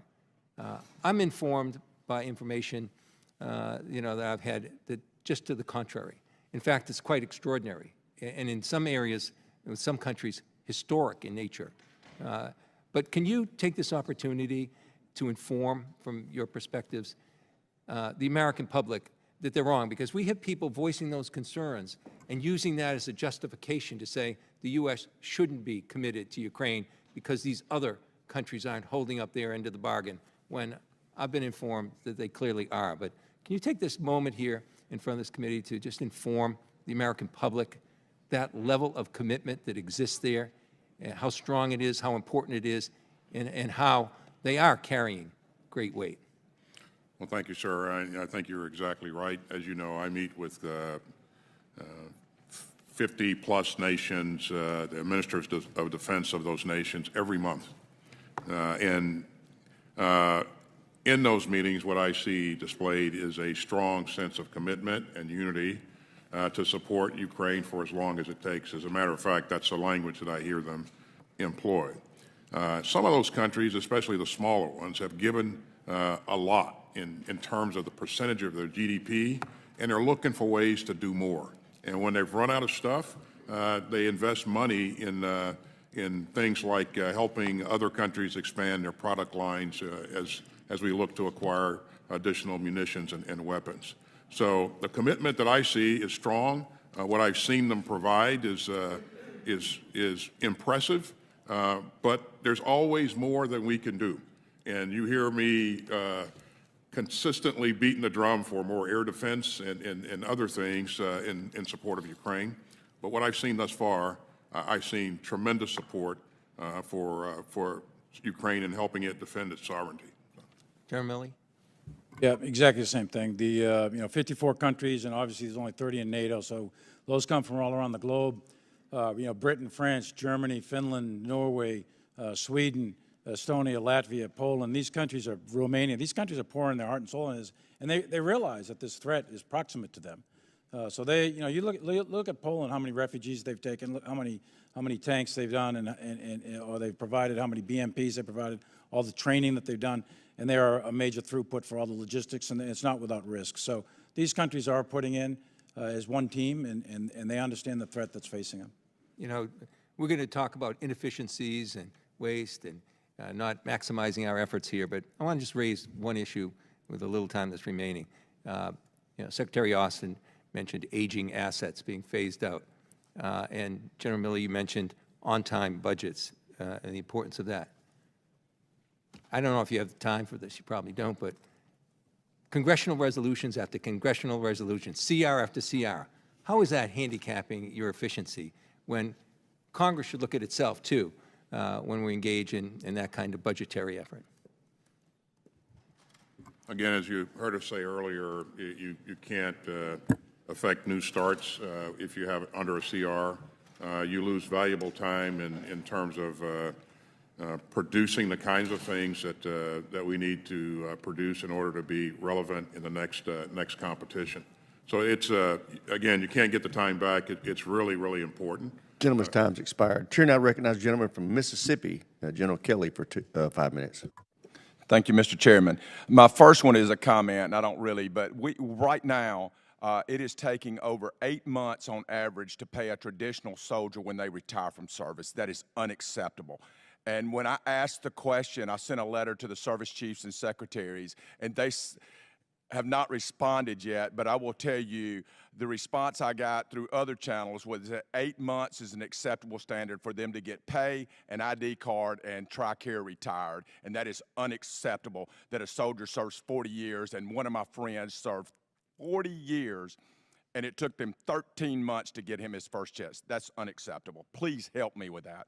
Number two is Chairman Milley and Secretary Austin, I know you are both huge proponents of this programs, but IMET and SPP, we have got to go head-to-head and work with the State Department to make sure that we are the next generation of leaders in other countries, that we're using IMET, which is our military education program where we train junior officers in countries who wind up being SecDefs and of those countries, and also the state partnership programs to use those resources wisely, which you guys are doing a good job. We just need to continue to invest in those programs.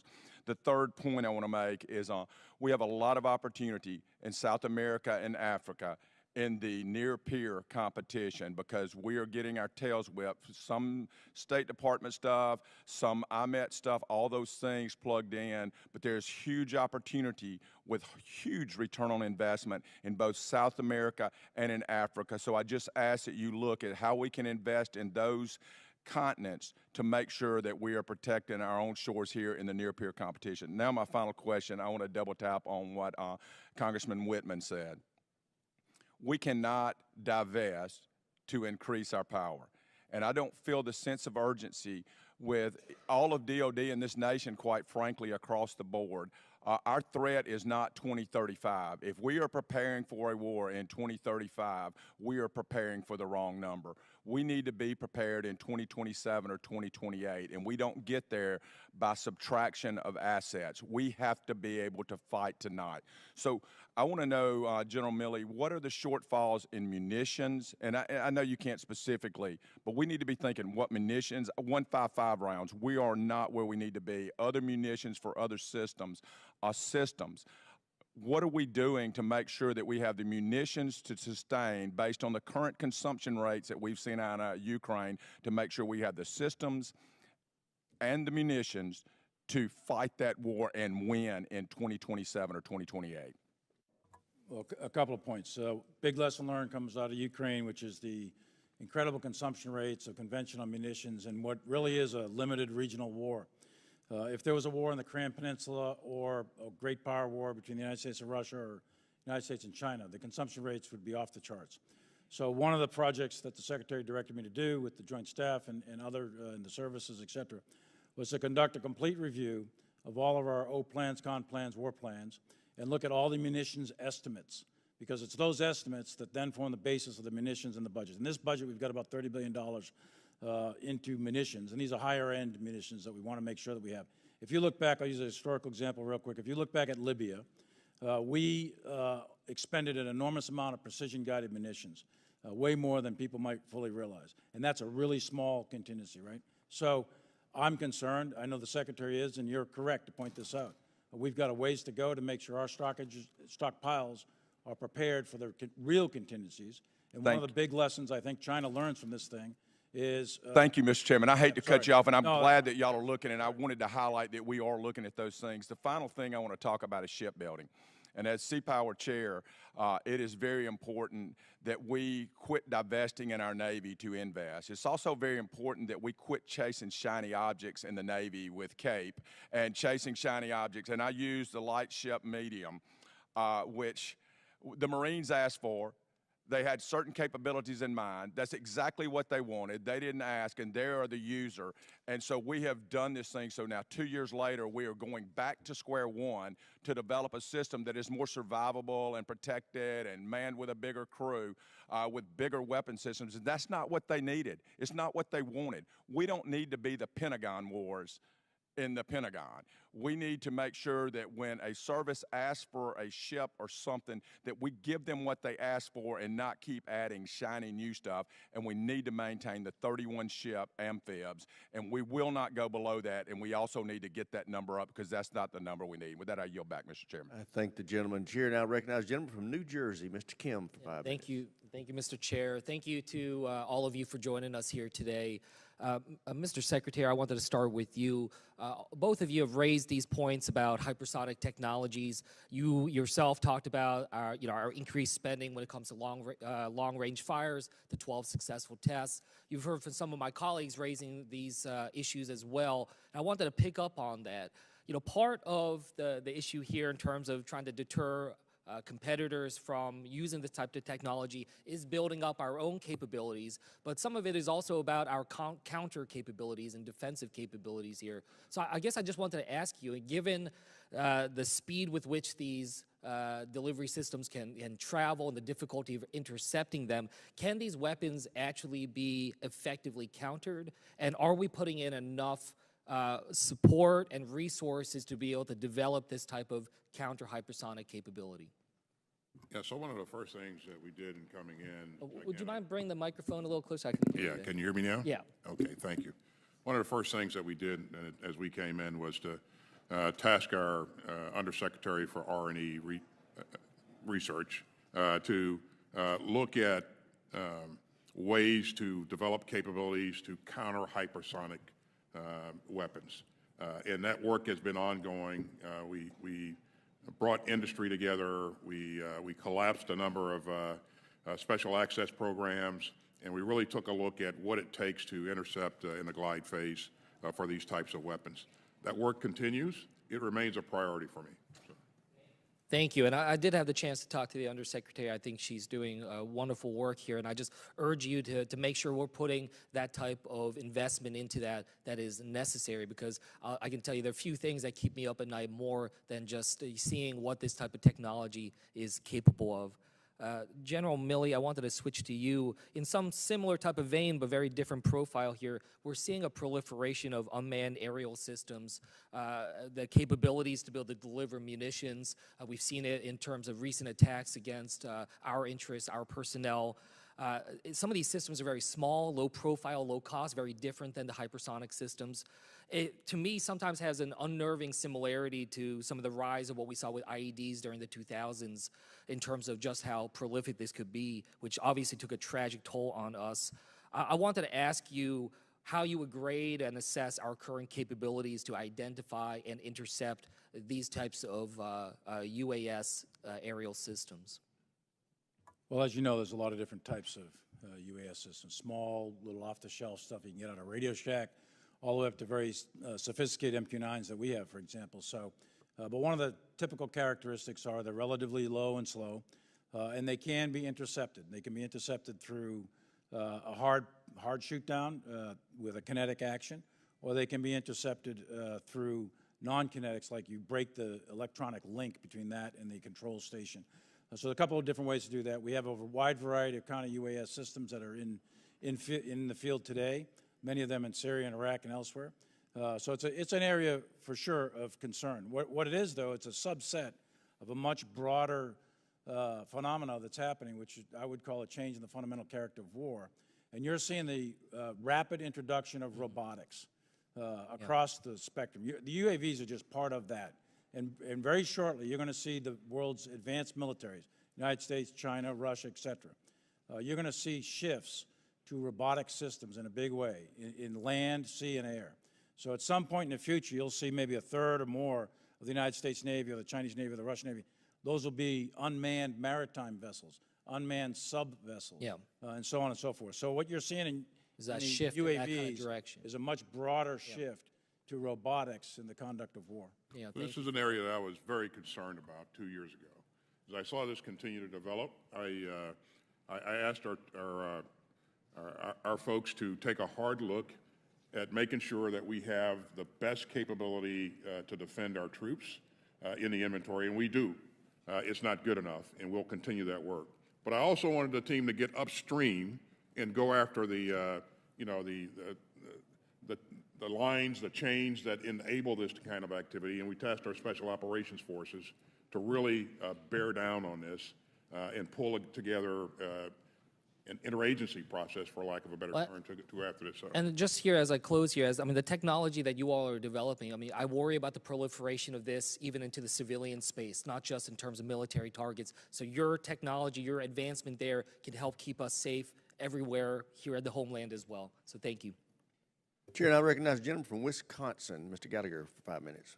Secretary Austin, one of your predecessors, Secretary Gates, described his greatest success as a, quote, war on the Pentagon that involved really cutting through the bureaucracy and spending $45 billion to develop and field the MRAP program, which was responsible for saving thousands of lives in Iraq. As you look at the problem we face across the Taiwan Strait, what do you see as your version of that? What is your version of the MRAP success, the thing that you are personally bird-dogging to ensure the bureaucracy is not slowing down our efforts to enhance deterrence across the Taiwan Strait? Yeah, so in accordance with the Taiwan Relations Act, as you know, we are absolutely focused on making sure that Taiwan has what it needs to defend itself, the right kinds of capabilities. So pulling together what it takes to get those capabilities to Taiwan at relevant speed is the challenge. And you see us, and I think we may have talked to you about this the other day, pulling together a number of entities to work at this on this problem set. More work to be done for sure, but we're moving out. So. But what is in simple terms that even I could understand, what would be sort of the thrust of that effort? Well, you want on the one hand, there's always this focus on going after the big platforms, the shiny objects that are very attractive. But what does it really take to be able to defend yourself in the most effective fashion if you're a smaller nation? And we saw some of that we're seeing some of that in Ukraine. Things like coastal cruise missile coastal defense capabilities. Defense against armor and those kinds of things, and the training that goes along with that. So, but that's what we're focused on, and we are making progress. But you know, we'll move it up faster. So. And I think there's a lot of bipartisan support for this idea of turning Taiwan into a porcupine. Can the members of this committee have confidence that the Secretary of Defense is personally engaged in that effort and pushing the Pentagon bureaucracy to deliver a deterrence by denial capability west of the international date line in the next 2 years? Absolutely.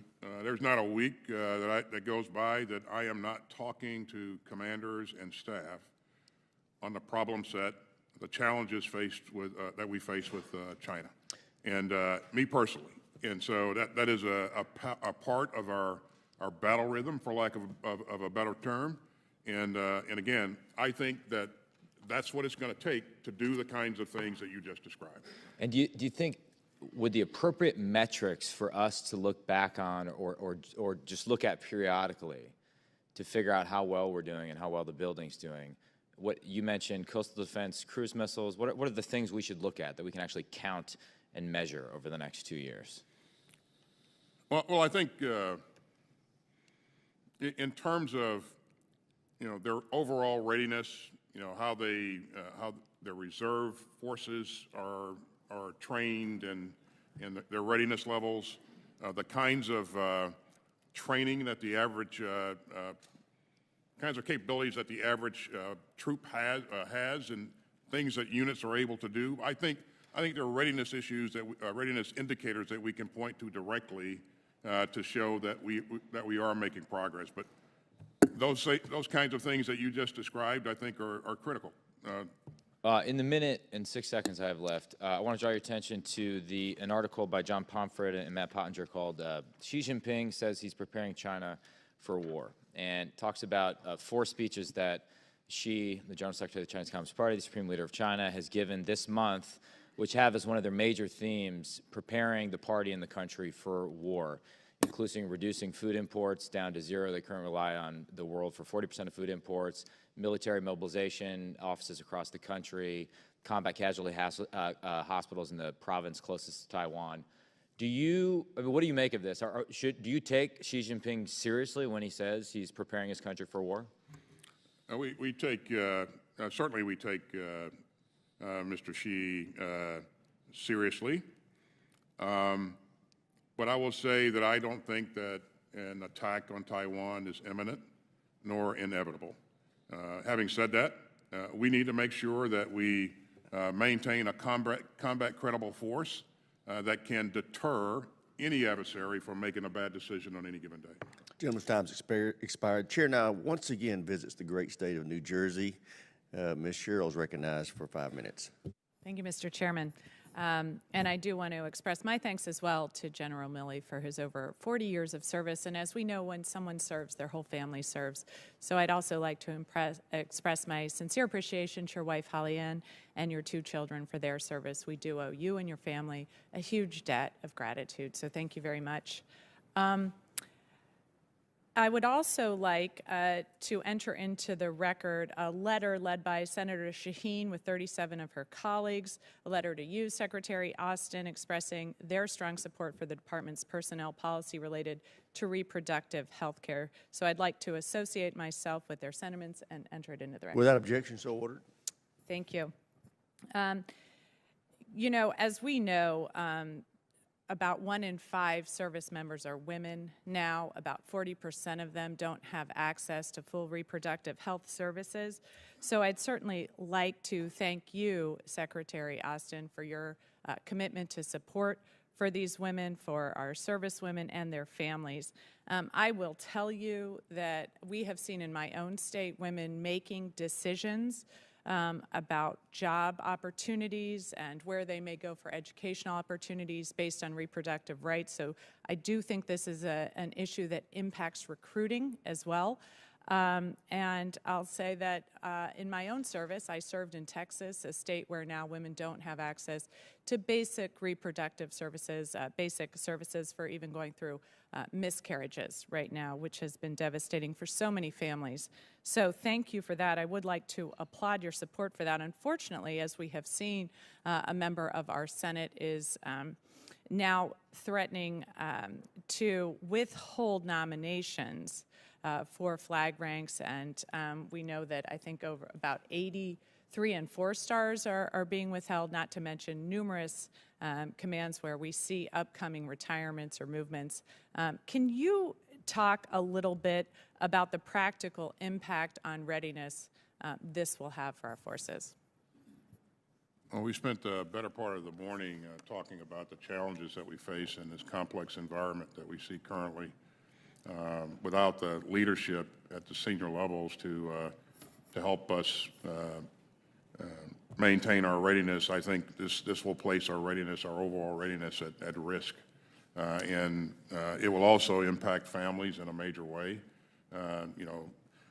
Permanent change of station moves won't happen. Kids will won't enter school on time, and it goes on. And the problem will compound very quickly. And so I think it's important for those troops, those officers that have worked hard and earned those promotions to be able to move up to the next level and command or do whatever they're going to do. But we need their services at the appropriate level. Thank you, Mr. Secretary. And then Secretary Austin and General Milley, as you may know, I now sit on the new Committee on Strategic Competition with the CCP, and I would echo Mr. Gallagher's remarks on the need for deterrence, and I appreciate your understanding and support for that as well. But we also have to confront now the CCP's stranglehold on the global rare earth mineral supply. Their human rights abuses, the genocide against the Uyghurs and the impact that might have on our supply chains, the unpredictable COVID policies on the global supply chain. So can you both provide an update on how the department's working to ensure our supply chains in the Defense Department are not only resilient but sourced, extracted, processed, and manufactured in a way that is both robust enough for our defense needs but consistent with our democratic values? Well, I want to thank Congress up front for your support of the CHIPS and Science Act that really, I think, will allow us to generate pretty significant capability eventually here at home in the United States. In this budget, we're asking you for $253 million to invest in critical minerals. You see $177 million that we're asking for casting and forging. $125 million to invest in battery technology and energy sources. So we are doing a lot to make sure that we have the requisite materials to continue to produce the weapons and munitions that we need to maintain our edge. Gentlelady's time's expired. Chair, and I recognize the gentleman from Florida, Mr. Gates, for 5 minutes. Mr. Secretary, you told Senator Schmidt yesterday that if the 8,000 plus service members who've been separated from the military due to the vaccine mandate want to reapply, that they're welcome to do so, but that you would do nothing to solicit their reapplication or to incentivize it. Why is that? I think it's incumbent upon the individual to make that decision and reapply. The mechanisms are there. Yeah, but why don't, I mean, you're overseeing a recruiting nightmare in our military right now. These are 8,000 patriots. And by the way, your department broke the law in administering the vaccine mandate. And that's not me saying so. That's the Inspector General for the Department of Defense who wrote on June 2nd of 2022, we found a trend of generalized assessments rather than the individualized assessment that is required by federal law. The department did not break the law. So the DOD, so wait, you mean the IG is wrong? You think the IG is wrong? Mandate He says he broke the law. The lives of a number of. Well, it ruined the lives of a number of people too. And it ruined the lives of people who love our country and want to re-enlist. Let me ask you this question. If we direct you by force of law to re-engage and incentivize the re-enlistment of these folks with full back pay and rank, do you have the capability to follow that instruction? You put provisions in the law to enable those people those former service members to reapply in accordance with the service. Good. Well, we will do that just like we had to put the repeal of the vax mandate in the law. And I get the sense that the only reason you're not reaching out to these folks is pride, because otherwise they would be totally able to serve. And it seems that your personal pride is getting in the way. So going from the deeply serious things that we're not doing, re-engaging these 8,000 folks, to the deeply unserious things that we are doing, go ahead and put up the first slide. I guess my question is, how much taxpayer money should go to fund drag queen story hours on military bases? You know, drag queen story hours is not something that the department funds. Well, wait a second. That's actually not what the record seems to suggest. You were going to fund one at Ramstein Air Force Base. That one got canceled, but that's DOD insignia. That's a drag queen story hour for children. Then also at Malmstrom Air Force Base outside of Great Falls, Montana, you had a drag queen story hour for kids. At the Joint Base Langley Eustis, you put on a drag queen story hour on a Saturday for the first ever kid-friendly diversity, equity, inclusion summer festival. And at Nellis Air Force Base, you had the Drag You Nellis on June 17th. Who funded these things, Mr. Secretary? Listen, drag shows are not something that the Department of Defense supports or funds. So. But wait, why are they happening on military bases? I just showed you the evidence. Why are they happening? I will say again, this is not something that we support or fund. Well, so you think hosting a drag queen story hour on a military base isn't supporting the drag queen story hour? I stand by what I just said. But you may stand by it, but it's belied by the evidence over and over again. I mean, are you aware of the piece? Biden's military, Air Force Base in Montana holds drag show, drag queen story hour for kids in the Western Journal. Are you aware of that?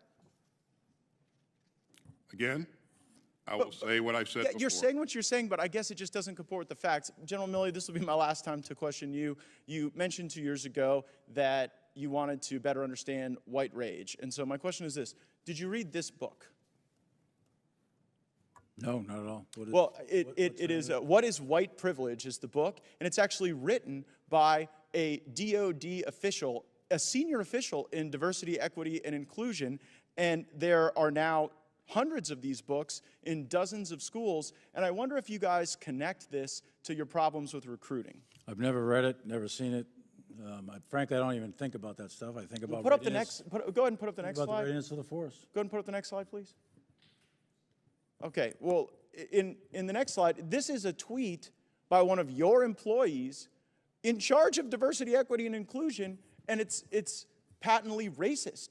They say that she had to give Karen the business, that she talks about caudacity, presumably of Caucasian people. So I guess, Terrible. why does the... Look at it. Well, why is that person Look, you're not so getting an low? argument from me. That's terrible. It's wrong. She shouldn't be doing that, period. Should she be fired? That's a DOD employee, not U.S. military uniform. Should they be fired, Secretary Austin?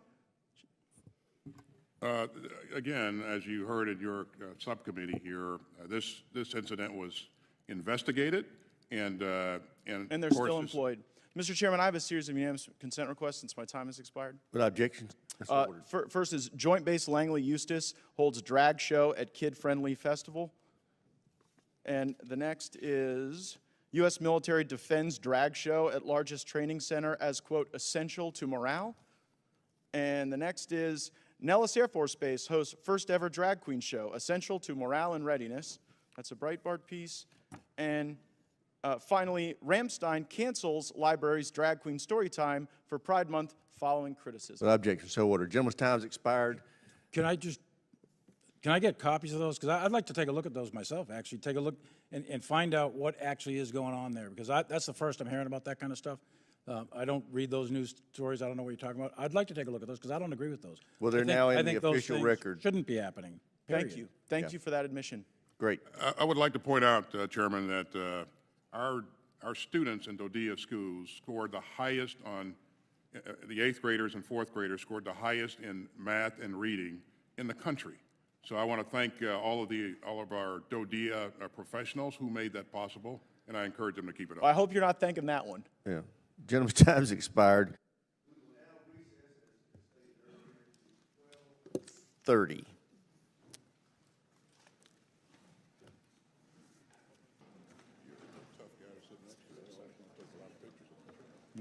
To our witnesses, thank you most especially for your service to our country. Please know how very grateful we all are. I want to pick up where my colleague, Mr. Kelly, left off on munitions. I have a few questions for Secretary Austin and General Milley, and then if there's time, I'd like to ask a question about my home military installation of Fort Bliss. I'm relieved to see a targeted investment of $30.6 billion in our munitions enterprise, but I remain deeply concerned about our ability to rapidly backfill current shortages and then shore up capacity to meet our own readiness requirements. So, Secretary Austin, General Milley, can you please speak to the following? First, the industry incentives provided by multi-year procurement authorities. Second, what supporting industrial base requirements are necessary to shore up the workforce? And third, what innovative technologies such as additive manufacturing are you looking at to integrate to maximize cost savings and speed of munitions production? Well, thank you very much, and thanks for your support throughout. Let me just say, up top that as we provide security assistance to Ukraine, the chairman and I go through a weekly routine of looking at the requests, making sure that we have the right things to provide to Ukraine that are going to be relevant to this fight. And I think we've seen that Ukrainians have been provided the right things, and they're putting the things that we're providing to good use. We also are very mindful of our requirements, and there are certain requirements that, certain capabilities that we know that we have to maintain to support our warfighting plans, and so that is an ongoing process, and I can assure you that that is foremost in our minds. In terms of providing incentives to industry or the industrial base, what you've done to support our multi-year contracting authority request last year was very, very helpful. What we're going to ask you again for in this budget is the same thing. We would want more of that so that we can signal to industry that the demand's going to be there. But the other strong signal, as you've heard me say before, is is the amount that we've allocated to procurement. $170 billion is probably the biggest procurement budget that we've seen. You add that to $145 billion that we're asking for RDT&E, and I think it is a strong signal that that we are going to need a lot from industry going forward. Now, we continue to reach out to the captains of industry to make sure that we're doing everything we can to help them help us. So that's. I appreciate that. General Milley, maybe you can respond to the question about innovative technologies such as additive manufacturing and how much you are leaning in on that front. So thanks. I've mentioned several times before about what I think is a change in the character of warfare. And there's a whole set of technologies. Additive manufacturing is one of them. We mentioned artificial intelligence. We mentioned robotics, precision munitions, the ability to sense at distances that have never been before done in human history. All of these things in combination are going to fundamentally change, in my view, the very character of war, probably inside of a decade, for sure inside of 15 years. And every nation, Russia, China, the United States, Britain, every country around the world has access to some of these technologies. And the country that optimizes those technologies for the conduct of war are likely to have decisive advantage, and that country needs to be us.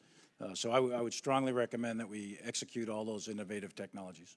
I appreciate that. In my closing, you're not going to have time to answer this, but I do want to, as I did last year, just bring to your attention the issues, the needs for barracks at Fort Bliss. The base budget request identified MILCON requests for barracks across several Army installations as quality of life projects, part of the Army's 10-year, $10 billion investment plan, but they did not include Fort Bliss, and so I just want to continue to put that on your radar, that installation and the need for those barracks, please. Thank you, Mr. Chairman. I yield back.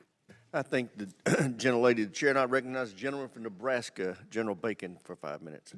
Thank you, Secretary Austin, General Milley, Mr. McCord. We appreciate you being here. I want to thank you for being accessible to myself and our office with your staffs. I'm grateful. I want to congratulate General Milley on retirement. I've been retired now 8 years, looking for another job. I hope you find a good calling when you get out. Okay. I have two statements, then a couple questions. The first one, more of a thank you statement. My second one's a little more critical. I want to thank you for your candor when it came to Afghanistan. When you were here in the previous Congress, you made clear that you had advised against the decision of this rapid withdrawal and that you were overruled, that this administration or the president overruled his top two senior leaders, and I think it was a mistake. We're paying for it. I know so many veterans who served who are still maybe depressed, I don't know if that's the best word, but they're upset to the core that they lost loved ones in Afghanistan and saw what eventually resulted. But I want to thank you for at least giving your best military advice to the president early on, and the fact I think the American people need to remember that he overruled your judgment. Sir, if Yes. I may, I have never disclosed what my recommendation to the president was, and I just want to make sure that I'm on a record for saying that, because that's what I said the last time I was here. Okay, that was General Milley that did, and you were there. Yeah, well, first of all, I would like to interject also, General McKenzie made it clear he objected, so both he and General Milley did. Sorry, go ahead, General Milley. Yeah, what I was going to say, I wouldn't say presidents overrule us. Presidents make decisions, and they take advice from all kinds of people, and they take information, and it's their job to make the decision. All we do is render our military advice, and the scope of decisions by the president is much wider. 2 consecutive presidents in a row essentially made the same decision. It was just a matter of timing. So I disagreed with the first guy that did it too. I'm just saying, but what I'm saying is my job and the job of a chairman is to be an advisor on the matters concerning military operations, to express cost, risk, and benefits. The president takes that in, any president takes that in, and then makes decisions. And we support those decisions, and we execute them. As long as they're lawful and legal, we execute them. So I would hesitate to use the word overrule, number one. Number two is, I, like the Secretary, and I think if we go back to the actual language of the testimony, it is a matter of tradition that we do not disclose the actual advice given to an actual president at the time. I think what I said was my thoughts at the time were, or my analysis was, as opposed to the specific advice given to a given president. It was pretty clear to me that you did not agree with the policy when I heard this in the Well, last Congress? I would say that my thoughts at the time were that I thought, given cost, risk, and benefit, that we could keep a modest amount, 2,500 was the range of troops, that we could keep a modest amount there to continue to advise the Afghan National Security Forces. However, 80% of the United States people at that time wanted to pull out of Afghanistan. We'd been there for 20 years. It was an endless war. There was a lot of money going into it. So this is not an easy call. This is a very difficult decision to make. I personally, even today, have to come to grips with reconciling what occurred in that war, along with every other veteran. Secretary Austin spent many years in Afghanistan. I spent many years. I buried 242 kids coming out of that country in Iraq. These wars are personal. They are serious. Many of you served in those wars. These aren't easy decisions at all. We had a policy that was working, and you alluded to it. We had 3,500 troops there, no losses in a year and a half. We had air power that could put bombs on target within 15 minutes. It was working. And what we see today is a total disaster. And it's affected the lives of thousands of veterans who've been through this. It affected the views of our allies and our adversaries. I may say, my second point was that I may not get to my questions. No question. I'm concerned about what the DOD is doing in relation to the Hyde Amendment. The Hyde Amendment, it's law. It says taxpayer money can't go towards abortions. But if I understand the DOD policy, you are not in compliance with it, with the Hyde Amendment. That's resulting in a collision in the Senate, which you're seeing the consequences of, and I think over time this year it's going to be another collision here in the House. So I implore you to get in line with the Hyde Amendment. So my main question I wanted to ask, and I'm out of time, I'll do it for the record. Again, Okay. I just would like to, for the record, just make sure that we understand that we are not funding abortions. DOD is not doing that. And again, what this policy does, you got to remember that almost one in five of our troops are women. This policy provides access to non-covered reproductive health care. And again, this does not fund abortions. It's based on sound legal judgment. And again, if you want to see the DOJ's input to this issue, it's posted on their public-facing website. Gentleman's time's expired. Chair, and I recognize the gentlelady from California, Ms. Jacobs, for 5 minutes. Thank you, Mr. Chairman. Thank you, General Milley and Secretary Austin, for your service to our country and for your candor with us here today and in all of our times with you. As you know, I represent San Diego, one of the largest and proudest military communities in our country. And I assure you, when I'm getting phone calls from our military families, and I do get many, many phone calls from our military families, they're not calling about drag queen happy hours or the books their kids are being taught in school. They're calling about the fact that there's a 4,000-person childcare wait list. They're calling about the fact that some families are waiting up to 24 months for affordable housing on base. They're calling about the fact that more than 45,000 members of military families have to go to our food bank every single month in San Diego. And, you know, as we've talked about here today, recruitment and retention continue to be a problem. For example, GAO found that U.S. Navy surface warfare officers separate from the SWO community earlier and at higher rates compared with officers in similar U.S. Navy communities. And from 2017 to 2022, we've had almost a 2,000-person increase in the number of empty billets on Navy vessels. So, Secretary Austin, I wanted to ask you, how do you view the connection between things like basic needs allowance, childcare, and housing, and the recruitment and retention of service members? These are all important things, and for sure, and thank you for engaging with our troops and our family members.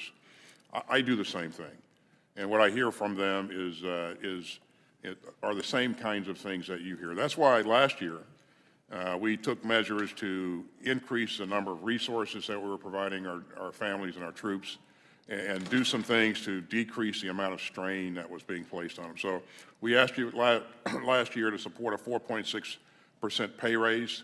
You did that. We are grateful for that. We're asking this year for a 5.2% pay raise, which I think is the largest pay raise in decades. We raised the BAH. We raised a basic allowance for housing, basic allowance for subsistence, and I think it's those kinds of things that will help to alleviate some of the pressure. By the same token, you know, in this budget, you know that we're asking you for support for universal pre-K daycare. So I think it's those kinds of things that are really important. We're trying to increase the number of people that we have working in our centers, our child care centers, and we're doing that by offering incentives to people who work there.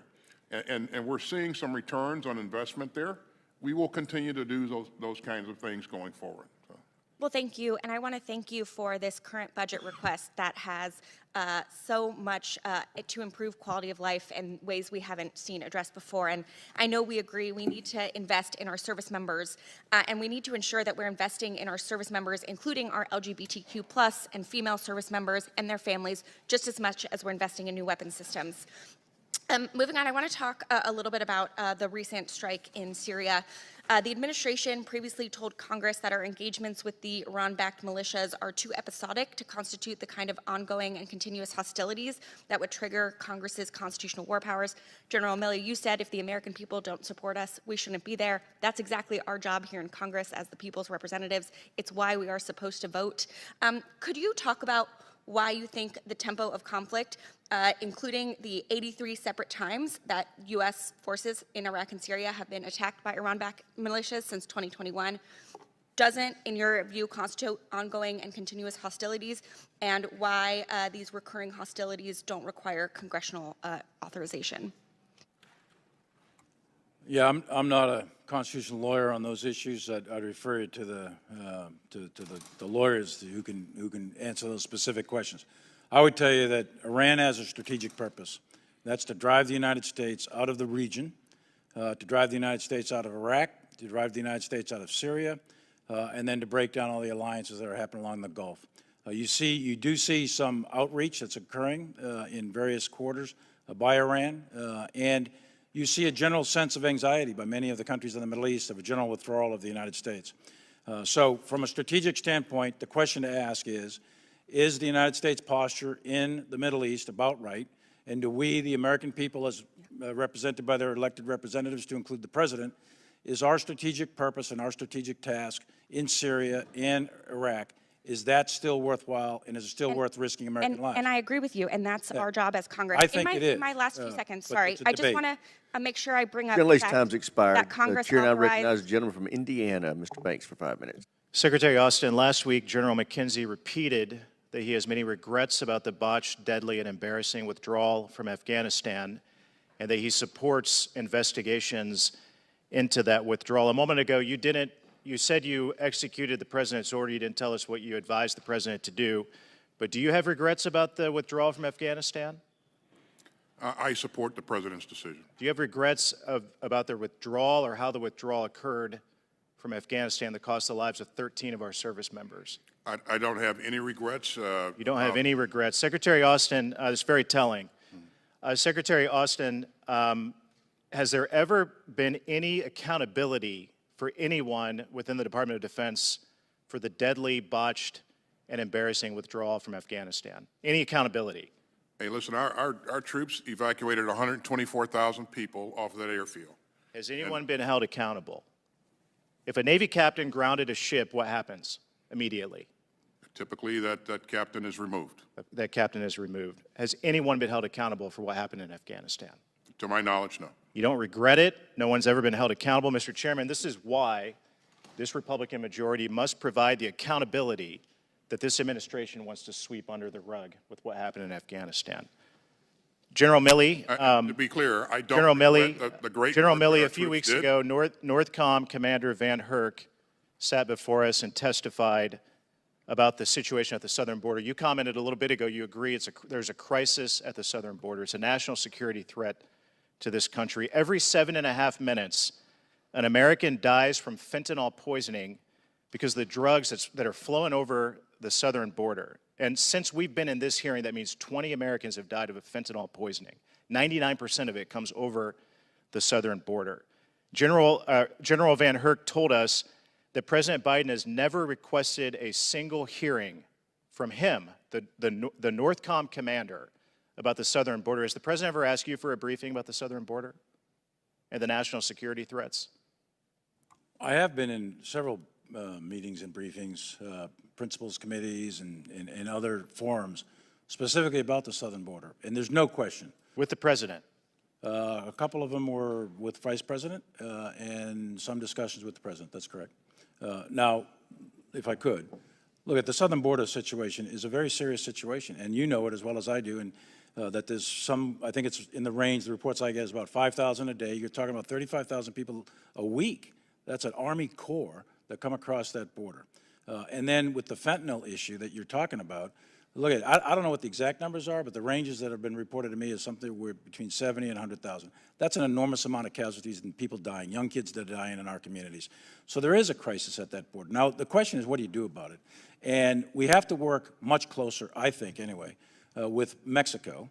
There's certain things that have to be done along the border with the CPB and others. Now, that's out of our lane. That's DHS, et cetera. I don't want to cut you off, but I do want to ask you this. So General Van Herk told me, he said, quote, President Biden could ask under special authorities for the military to do more. That's what he told us before this committee.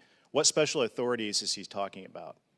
I'm not sure. I'd have to check back with General Van Herk about the exact. If there are special authorities, yeah. It's well, there's mind-blowing to me that the President of the United States, the Commander-in-Chief, wouldn't use the military to secure our southern border if it is a crisis and a national security threat that you've agreed with us that it is today. Yeah, if I could, I personally think the lead should be on the border itself, clearly law enforcement, as opposed to the military. Now, mechanically, could you line up divisions of troops? Of course you could. But is that the right thing to do? Is that the right way to do it? And I would certainly advise against that. We'll execute whatever decisions are made. But lining up... You would advise against the military doing more at the southern border? No, what I said was lining up troops and like securing the southern border with divisions of troops. Now, we are supporting the southern border with several thousand troops and logistics support. And I think the lead agency along the border itself should be the police. Now, this. Sir, I don't want to cut you off. I got to move on. Okay, but if General Van Herk said there are special authorities the president's not using to secure the border, I'll find out. We should be digging into that. I'll find out everything that we can. I'll Secretary Austin. Yep. Last year in your budget request, you asked for $114.7 million for diversity and inclusion activities. This year, you asked for $27 million more. Does that mean that what you did last year didn't work, and that's why you need $27 million more? And how much is it going to take if you're already failing at your objectives with DEI? How much more are you going to need to succeed at it? I just highlight, sir, that as you know, we are directed by Congress as a result of the 2020 Gentleman's EPA time's expired. I want to program. inform the witnesses and the members that to make sure everybody knows I'm being fair, I have been allowing members of the panel to finish their answers at the 5-minute point. I'm going to cease to do that. 5 minutes is 5 minutes to make sure that people understand that we treat everybody the same, no matter which side of the aisle they sit on. Chair now recognizes gentleman from North Carolina, Mr. Jackson. Thank you. Secretary Austin, you were just asked a question with respect to Afghanistan, and you were not given the opportunity to complete your answer. If you would like to, I'd like to give you that opportunity to complete your answer right now. Is there anything else you'd like to say on the subject, sir? Only to say that I remain very proud of the tremendous work and the sacrifices that our troops made and throughout our efforts in Afghanistan, but especially at the end as they worked hard to evacuate over 124,000 people from there. And work continues to ensure that the people that have helped us in Afghanistan, and if they want to repatriate to the United States or someplace else, we can help them. So. As someone who served in Afghanistan, I appreciate your remarks, sir. Chairman Milley, with respect to Bakhmut, which you mentioned earlier, it appears that Russia is still unable to accomplish core strategic objectives. It is frankly remarkable to me that Bakhmut still stands and is still owned by the Ukrainians. Do you share the perspective that the failure of Russia after going all out to capture this town is indicative of the fact that we're still facing, that the Ukrainians rather are still facing the same deeply incompetent military that they were facing last year? Or is this a special brand of incompetence that we're seeing with respect to this particular military effort? I think the Russians are struggling in a big way with command and control, logistics, sustainment, basic tactical doctrine, but also training. These forces are very undertrained. They're essentially doing frontal assaults into machine gun positions, et cetera, and they're getting slaughtered. The Russian troops are. The Ukrainians are doing a very effective area defense that has proven to be very costly to the Russians. For about the last 20, 21 days, The Russians have not made any progress whatsoever in and around Bakhmut. So it's a slaughter fest for the Russians. They're getting hammered in the vicinity of Bakhmut, and the Ukrainians have fought very, very well. That's also true across the entire frontline trace, from Crimea all the way down to Kherson. The Ukrainians have fought a remarkable defensive fight, and the Russians have not achieved their strategic objectives. Do you see the Russian objectives with respect to Bakhmut as being part of their offensive, or would you say this is a special effort and the broader offensive has yet to begin? No, I think it's the latter. I think I think the Russian offensive, if you will, began some time ago, and it has had fits and starts, and it has not achieved the momentum and success that they expected it to achieve. If I could ask you a broader question, which you may not be able to answer. If we had never supported the Ukrainians at all, would Russia have conquered Ukraine by now? I think without Western support, first of all, I think the Ukrainian people, their will is indomitable. These are the same people, they're the sons and grandsons of the folks who fought Stalin and Zhukov for 10 years from 1945 to 1955. So the Ukrainians are not going to be easily conquered no matter what. If they're fighting with pitchforks and spears, they're going to fight back. But having said that, they would have probably lost considerably more ground without Western assistance.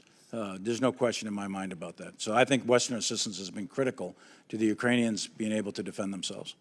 With respect to Putin, seems to me, seems to a lot of folks, very clear that he's a war criminal, lots of evidence for this, and yet there are plenty of people in this country who still don't see it that way, who see Putin as basically a national leader pursuing national interests. If you could speak to those folks and give us your sense on his status as a war criminal, that would be appreciated. I think the war itself is illegal. It undermines the one of the first principles that were established after World War II that underwrites the so-called rules-based international order that is part of the United Nations, for example, which is wars of aggression, which are unprovoked, not in the cause of defense, where large countries then use their military force to attack smaller countries, not in the defense of their own nation.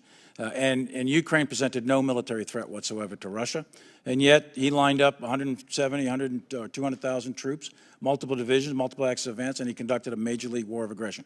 A war of aggression in and of itself is a war crime. And then, of course, you've got the actual war crimes in many of the cities and towns. When you bomb and shell civilian cities, when you bomb and shell civilian infrastructure, when you're killing kids and women and children, all of that is war crimes, and their units, their unit commanders, all the way up the chain are committing war crimes. The Russian forces are, and it's a tragic unfolding of events, but it's true. There's a lot of war crimes being committed by the Russian forces in Ukraine. Thank you. I yield back.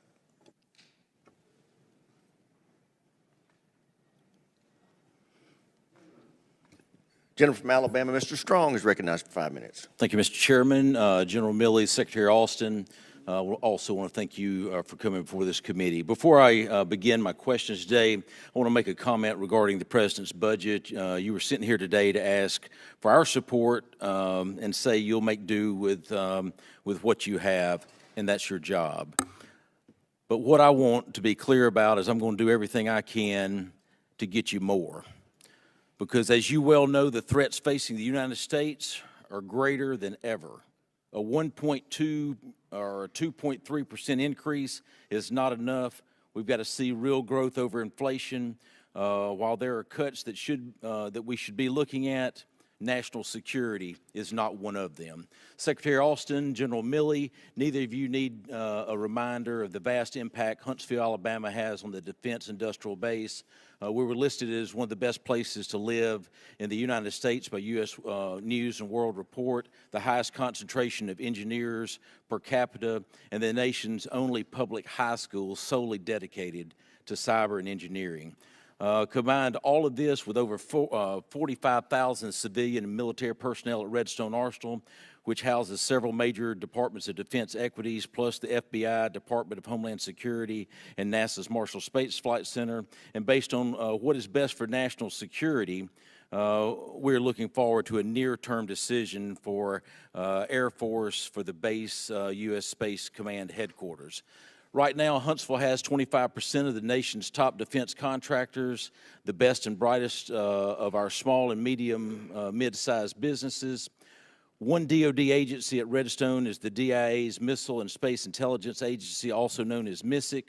We've seen reports that MISIC is receiving some unexpected and valuable Russian weapons from the battlefield in Ukraine. President Biden said last week that while China hasn't provided Russian weapons yet, it doesn't mean they won't. Secretary Austin, can you speak to the value of MISIC bringing to the joint forces and the importance of the intelligence they are gathering should the U.S. find itself in further conflict? They bring a lot of value. Obviously, our ability to learn more about what our adversaries are using and how they're using it is critical to us being successful in the future.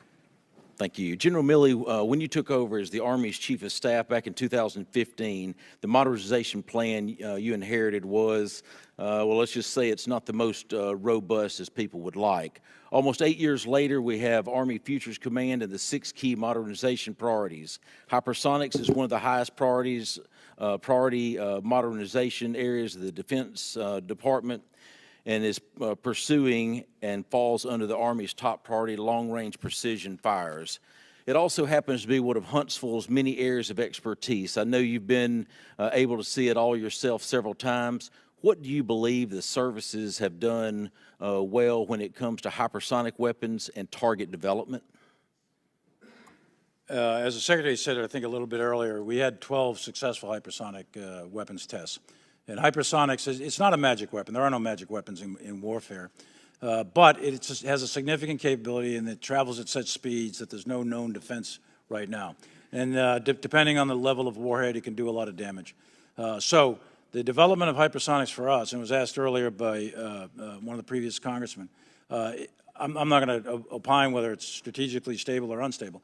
All I want to do is make sure that we get there firstest with the mostest, and I don't want the enemy to have a whole bunch of hypersonics and us not. So I think it's important that we have that, and I think it's a significant capability. Long-range precision fires is the #1 Army priority, and all of the services are working on long-range precision fires. And the Futures Command and the initiatives that went into what the Army did have led to, in the last 36 months, 40 months or so, the most successful set of Army modernization programs in the last 4 decades. And that's because of that command, the innovation that the troops are putting into it, the commanders that have done that.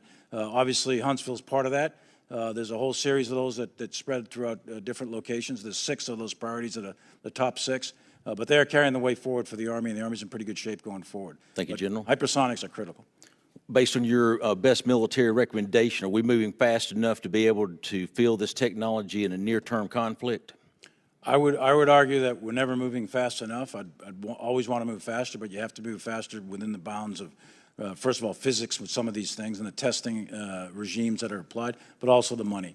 You can't have everything all the time. Thank you, General Milley. And Secretary Austin, I yield my time back, Mr. Chairman. I thank the gentleman. Chair, and I recognize the gentlelady from Washington, Ms. Strickland, for 5 minutes. Thank you, Chairman. This is for Secretary Austin. I continue to be concerned about housing costs for service members and their families. And serving Joint Base Lewis McChord, which is in the metropolitan Seattle-Tacoma area, it's one of the fastest growing regions in the entire United States, and housing is at a premium. The department currently gives service members 95% of their calculated housing allowance. Last year, I was pleased to introduce the Basic Allowance for Housing Restoration Act, which will ensure that service members receive their full BAH. I'm encouraged by your recent memo to strengthen our support to service members and their families. As you know, they have to have their basic needs met at a minimum because this is directly tied to readiness. So can you please discuss your current thinking on how we fully restore BAH to 100% and your work to support service members and their families? Oh, well, thank you. And closer to you so I can see. Yeah, I've heard you. I've heard our troops, our families. And I know this is important, and this is a thing I've asked for, the panel that will do the review of military compensation to look further into to see what's in the realm of the possible. But I know that this is a concern, and I would say that we'll do everything we can to make sure that we're taking additional stress off our families and off our troops.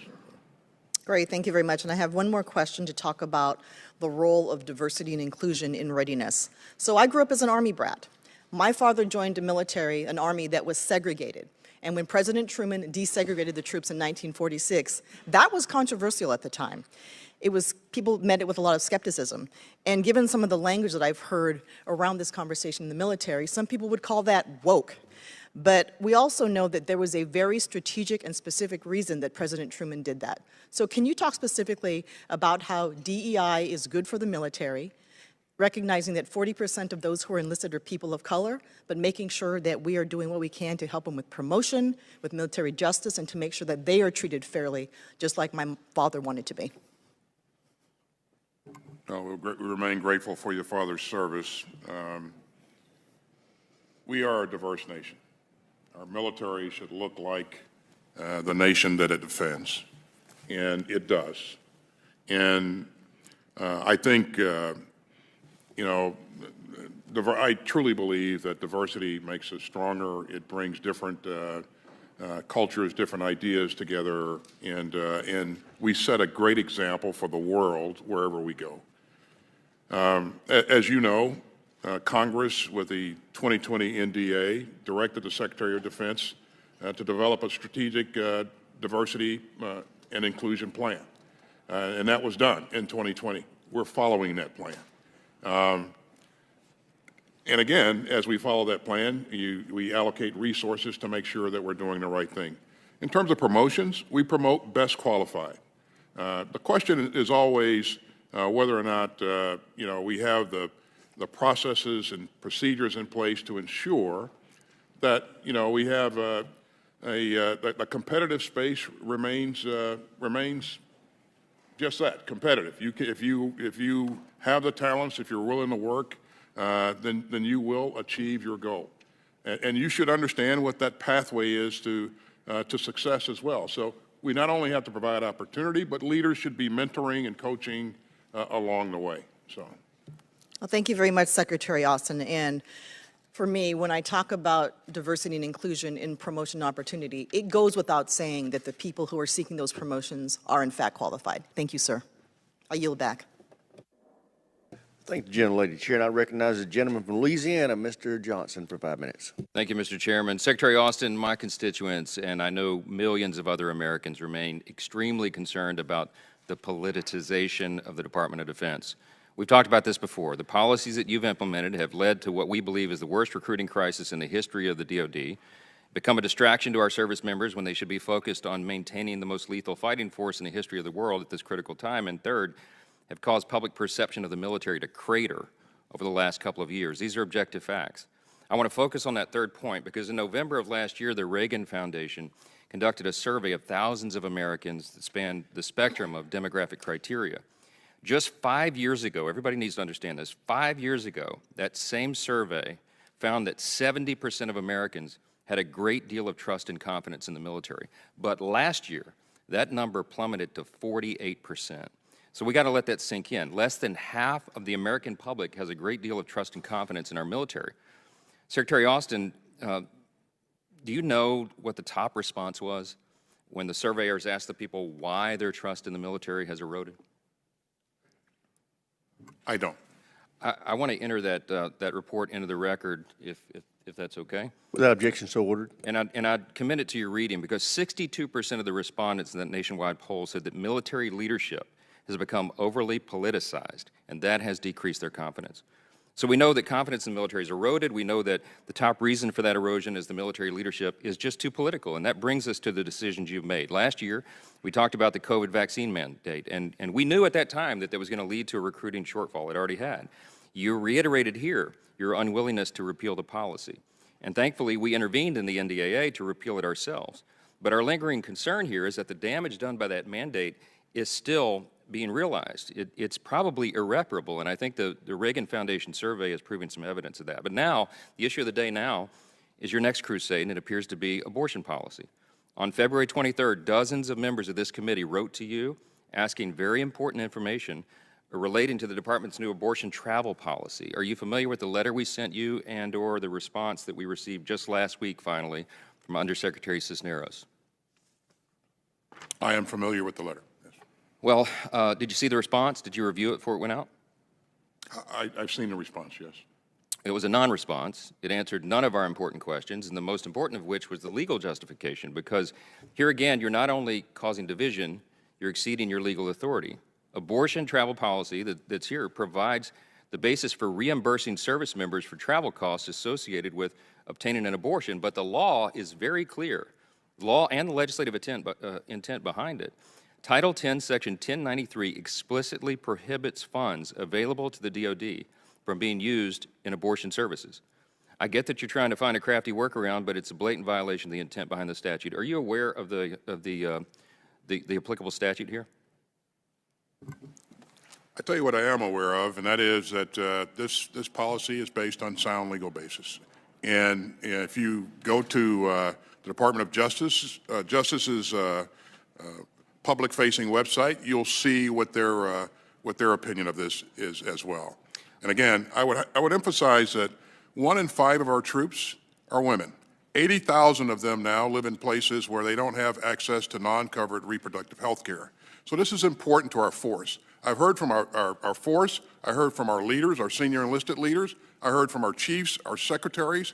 This is something that's very important to the force. What's more important is adherence to the rule of law, sir. And in our system, it is the United States Congress that makes those decisions, not you. This is a statute that was created by the people's elected representatives, and the last time I checked, not a single person in this country voted for you. You're not an elected official. You don't get to make this policy. And this insistence upon diving into issues outside of simply maintaining a lethal and capable fighting force is tearing our military apart. This is the most combat credible force on the planet. Then why is the trust of the American people eroded so much? Why do all these surveys over and over confirm what we know intuitively, that they don't trust the leadership of the military? You're diving into issues that you should not be involved in. There's a process in our constitutional system. We expect for you to respect that. The troops, troops, not when you the make troops trust the re-enlistment rates are higher than they've ever been in 50 years. Listen, our troops like what they're doing. They like the fact that their leadership cares about them. And we're going to continue to care about it. I have 15 seconds left. I'm going to ask you to repeal this unlawful policy. It will be challenged in court, I'm certain. You will certainly lose it. But save us all the hassle and follow the law. That's what I'm asking. I yield back. Chair now recognizes the gentleman from New York, Mr. Ryan. Thank you, Mr. Chair. Thank you all for being here for so long, for answering our questions, for your service to our country, both in uniform and as well as Secretary now in that fine suit that you're wearing today. As someone who wore the uniform myself in combat, I just want you to know, I want every service member watching to know that I believe that the American people trust, respect, and support our armed forces and have tremendous pride. I have tremendous pride, and I urge all my colleagues to share that sentiment with those that are around the world right now risking their lives for our country. Pardon me. First question I have for you, both of you gentlemen. I've been tremendously impressed, and both of your testimonies spoke to the innovation and the urgency that we've seen from Ukrainian forces and all partners fighting in the European theater right now. Faced with that urgency of combat, they've been tremendously creative, agile, and come up with all sorts of things at the tactical level, junior officers, NCOs, and soldiers that folks further from the battlefield often are not able to do. How do we bring that mindset, that urgency, and as close as we can approximate those conditions in our great innovation work that you're both part of? Would love to hear any either broad or specific thoughts from either or both. Thanks for that, and thanks for your service too, and you and I have talked many times about that. There's a couple of really significant initiatives going on within the department, and I would point to the Deputy Secretary of Defense, Kathy Hicks, and also the Vice Chairman of the Joint Chiefs of Staff, Admiral Grady, as part of the JROC process. And each of the services has their modernization programs. But at the Joint Force level, what we're trying to do is a couple of things. One is we wrote what's called a Joint Warfighting Concept. That concept will become doctrine here in just a few months. And in order to change large, complex organizations like the military, doctrine matters. Second thing is we're exploring an initiative with the Secretary of Defense to establish what's called a Joint Forces Command or a Joint Forces entity. I don't know if it'll be a command or not, but it will help drive innovation at the joint force level in the years to come. That'll probably get stood up sometime this summer with the Secretary's approval, and briefings are ongoing with that. So those are two of the things. The last thing I would say that's really critically important is working with Congress to lead the way. The Army Futures Committee, I'll use that as an example, that started with an office call between myself and then Senator McCain. That couldn't have got off Jump Street without Senator McCain. There's just no way that could have happened.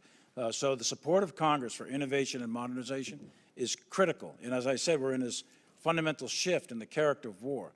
There's going to be continuity from the past, and there's still going to be tanks and planes and carriers and that sort of thing. But we're moving into a different era, a very different era in the conduct of warfare, with robotics, artificial intelligence, quantum computing, the ability to sense, hypersonics, and a wide variety of other technologies that are all coming in time and space in the next 10, 15 years. If we do not adapt this military, this joint force, in the next 5 to 10 years, we're going to be on the wrong side of history very, very shortly against some country that may not be on our team. Thank you, General.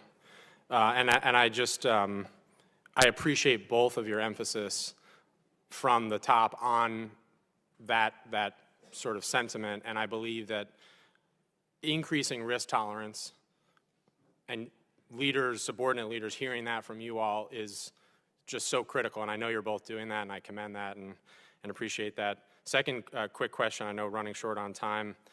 Speaking to the recruiting challenges, how can we try to think creatively, not across all components and skill sets within the force, but certain specialized, more technical components, the cyber mission force, for example. How can we look at a more whole-of-nation approach to build pipelines? I point to things like the Civil Air Patrol, for example, from another era. How can we do things like that around cyber? Well, there are a number of things that we can do to support our efforts in cyber, but I would like to take this to kind of a bigger, a higher level, bigger picture. I would appreciate Congress's support in emphasizing the value of service. It doesn't have to be military service. It could be... Gentleman's time's expired. Chair, now recognize the gentlelady from Michigan for 5 minutes. Thank you, Mr. Chairman, and thank you both for being here. Last year when you came in to testify, I had questions about our withdrawal from Afghanistan. Specifically, when you came and testified before this committee after the withdrawal from Afghanistan, you made it clear that we would continue to have significant over-the-horizon ISR assets to continue to monitor Afghanistan. That was my line of questioning, and I actually felt a little bit relieved after that. In fact, General Milley, you stated in July 21st at a press conference, and I quote, "We maintain an agile, over-the-horizon counterterrorism capability that is set up and effective now to detect and address any terrorism threat to the United States." However, last week, General Kurilla of CENTCOM testified he has suffered an 80% reduction in ISR assets to monitor and counter ISIS-K. And ISIS-K is still in existence, and it's still going strong, unfortunately.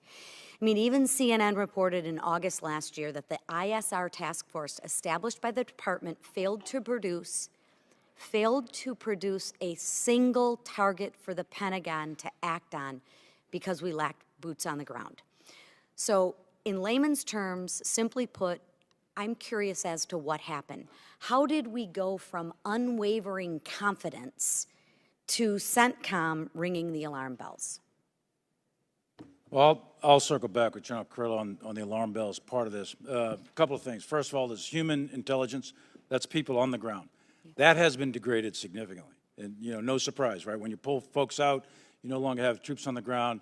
And the networks, it's not to say it's zero, but the networks that we had, the human intelligence networks, those are much, much reduced. So that's really significant, especially in this type of, in a counterterrorism fight, to find, fix, fit. The second piece is airborne ISR. This, I don't know if he was referring to that, but it's not an 80% reduction in airborne ISR. We are no longer collecting on the Taliban. Most of the ISR assets that were being used were against the Taliban. Some were against ISIS-K and al-Qaeda, and I grouped those two together. There has been a degradation in airborne ISR against al-Qaeda and ISIS-K. It's certainly not 80%, though. We have, and I'm here to tell you, and I'll talk to General Kurilla, we have the ability to see, we have the ability to find, and where we find, we can fix and we can finish. But don't you think it's interesting we couldn't provide one target? I don't understand what you mean. We have provided a target, and that target's dead. CNN reported last August that the ISR task force established by the department failed to produce a single target for the Pentagon to act upon. Is that incorrect we killed as well? Zawahiri. I'm sorry? We killed Zawahiri. He's dead. That didn't happen by magic. So the report was incorrect by CNN? I don't know what report you're referring to. All I know is that we targeted the emir of al-Qaeda, Zawahiri, in Kabul, and he's dead. That didn't happen by accident. That happened through exquisite intelligence and action, direct action, in combination with the intelligence community. So in your... We have the ability to track ISIS-K. We know they're growing, and if necessary, if we determine that there's going to be what we call an XOP, an external operation, if we detect that, we will strike it, I'm assuming, with the presidential approval. We'll develop contingency operation to do that. So we can see. I don't want you to walk out of here to think that we can't see into ISIS-K. We can. It's just confusing for me as... I understand. And I want to know which one is right. And what I'm hearing is from you today, you still have the utmost confidence in our over-the-horizon capabilities. It is. I don't want to fool you here. It's not what it was. Nothing's going to replace having troops and Afghan security forces and the amount of infrastructure that we had. That's not going to get replaced. We do have the capability to see into Afghanistan with a variety of ISR assets and to determine any threats to our homeland. If we pick those up, we have the ability to strike at great distance. I'm very confident. Is your confidence level, in my limited time, and I appreciate it, is your confidence level at the same when it was last year when you testified before, or is it reduced? No, I think it's about the same. Look, we can see. We know ISIS. We know where ISIS-K is. We know what they're doing, and we know that they're a growing threat. There's no question about that. The issue is, are they preparing an operation to strike the United States or our interests? If yes, then we'll do whatever is appropriate. Gentleman's time's expired. Chair, and I recognize a gentleman from I'll get back. Mr. Vasquez, for 5 minutes. Thank you, Mr. Chairman, and thank you, Secretary Austin, General Milley, for taking the time to speak with us today. As the representative for New Mexico's 2nd District, I represent White Sands Missile Range and Holloman Air Force Base. These bases are home to some of the most important and strategic research across the country, and they play a vital role in our national security. While service members and support staff work on these installations every day to keep us safe, many of them struggle to afford the basic necessities and to make ends meet. I recently visited Holloman Air Force Base, met with leadership, and was shocked to learn that our service members' basic allowance housing had been decreased by 4%. Holloman was one of only 4 military installations out of the 300 designated military housing areas that received a decrease in benefits. I think that needs to change. At a time when inflation is hurting rural military communities like in Otero County, I don't understand how Holloman received a decrease in housing assistance while the cost of housing has dramatically increased. Secretary Austin, how can the department improve how it calculates the basic housing allowance rate so that those who serve our country, especially in rural areas where in the case of Holloman, we struggle to attract the airmen for our F-16 and now our MQ-9 program, can make ends meet? Well, again, thank you for your support. It's in my interest to make sure that our families, our troops, have what they need to support themselves, and we owe that to them. As you know, this is done by, we conduct surveys and we compare market, what's going on with the market there, and that's made, those adjustments are made based upon that. I do hope that the pay raise that we're asking you for, 5.2%, in addition to the 4.6% that we provided last year, will provide some relief. But we'll make sure. Well, first of all, I'll send somebody by to brief you on exactly how that was computed and what happened. Again, everything that we can do, including reducing the cost of child care, lowering the prices in the commissaries, and those kinds of things, we will continue to work at. As you know, We've driven the prices in the commissaries down to where they should be. 25% discount from what you get out in the outside market. So. Thank you, Secretary. And that's very important, especially in the recruitment of really important military installations like White Sands and like Holloman, is to incentivize those airmen, those researchers, those engineers, everybody who's part of the defense system to be able to have a good quality of life. Now, leaders at the Holloman also told me that they're facing a shortage right now of over 70 child care workers. In fact, that's about 3/4 of the child care workforce that should be on the base, which is also very troubling. And in fact, they have a brand new empty building that is sitting with dozens of classrooms that have gone unused for several months. What specific steps is the department taking to address the lack of access to child care on our military installations, Secretary? We provided some incentives to our child care workers. So if you, for example, if you are an employee, your first child, if you want to put your child in a child care center, you get a discount, 50% discount, and some are even providing even more of a discount. But we're looking at additional things we can do to attract additional talent. This is the center of this problem, having enough qualified workforce to meet the demand. And we'll stay after this. So. Thank you so much, Secretary. And particularly, I'm interested in expanding the in-your-home child care fee assistance pilot program to include rural installations like Holloman Air Force Base. My last question with my remaining time is for General Milley.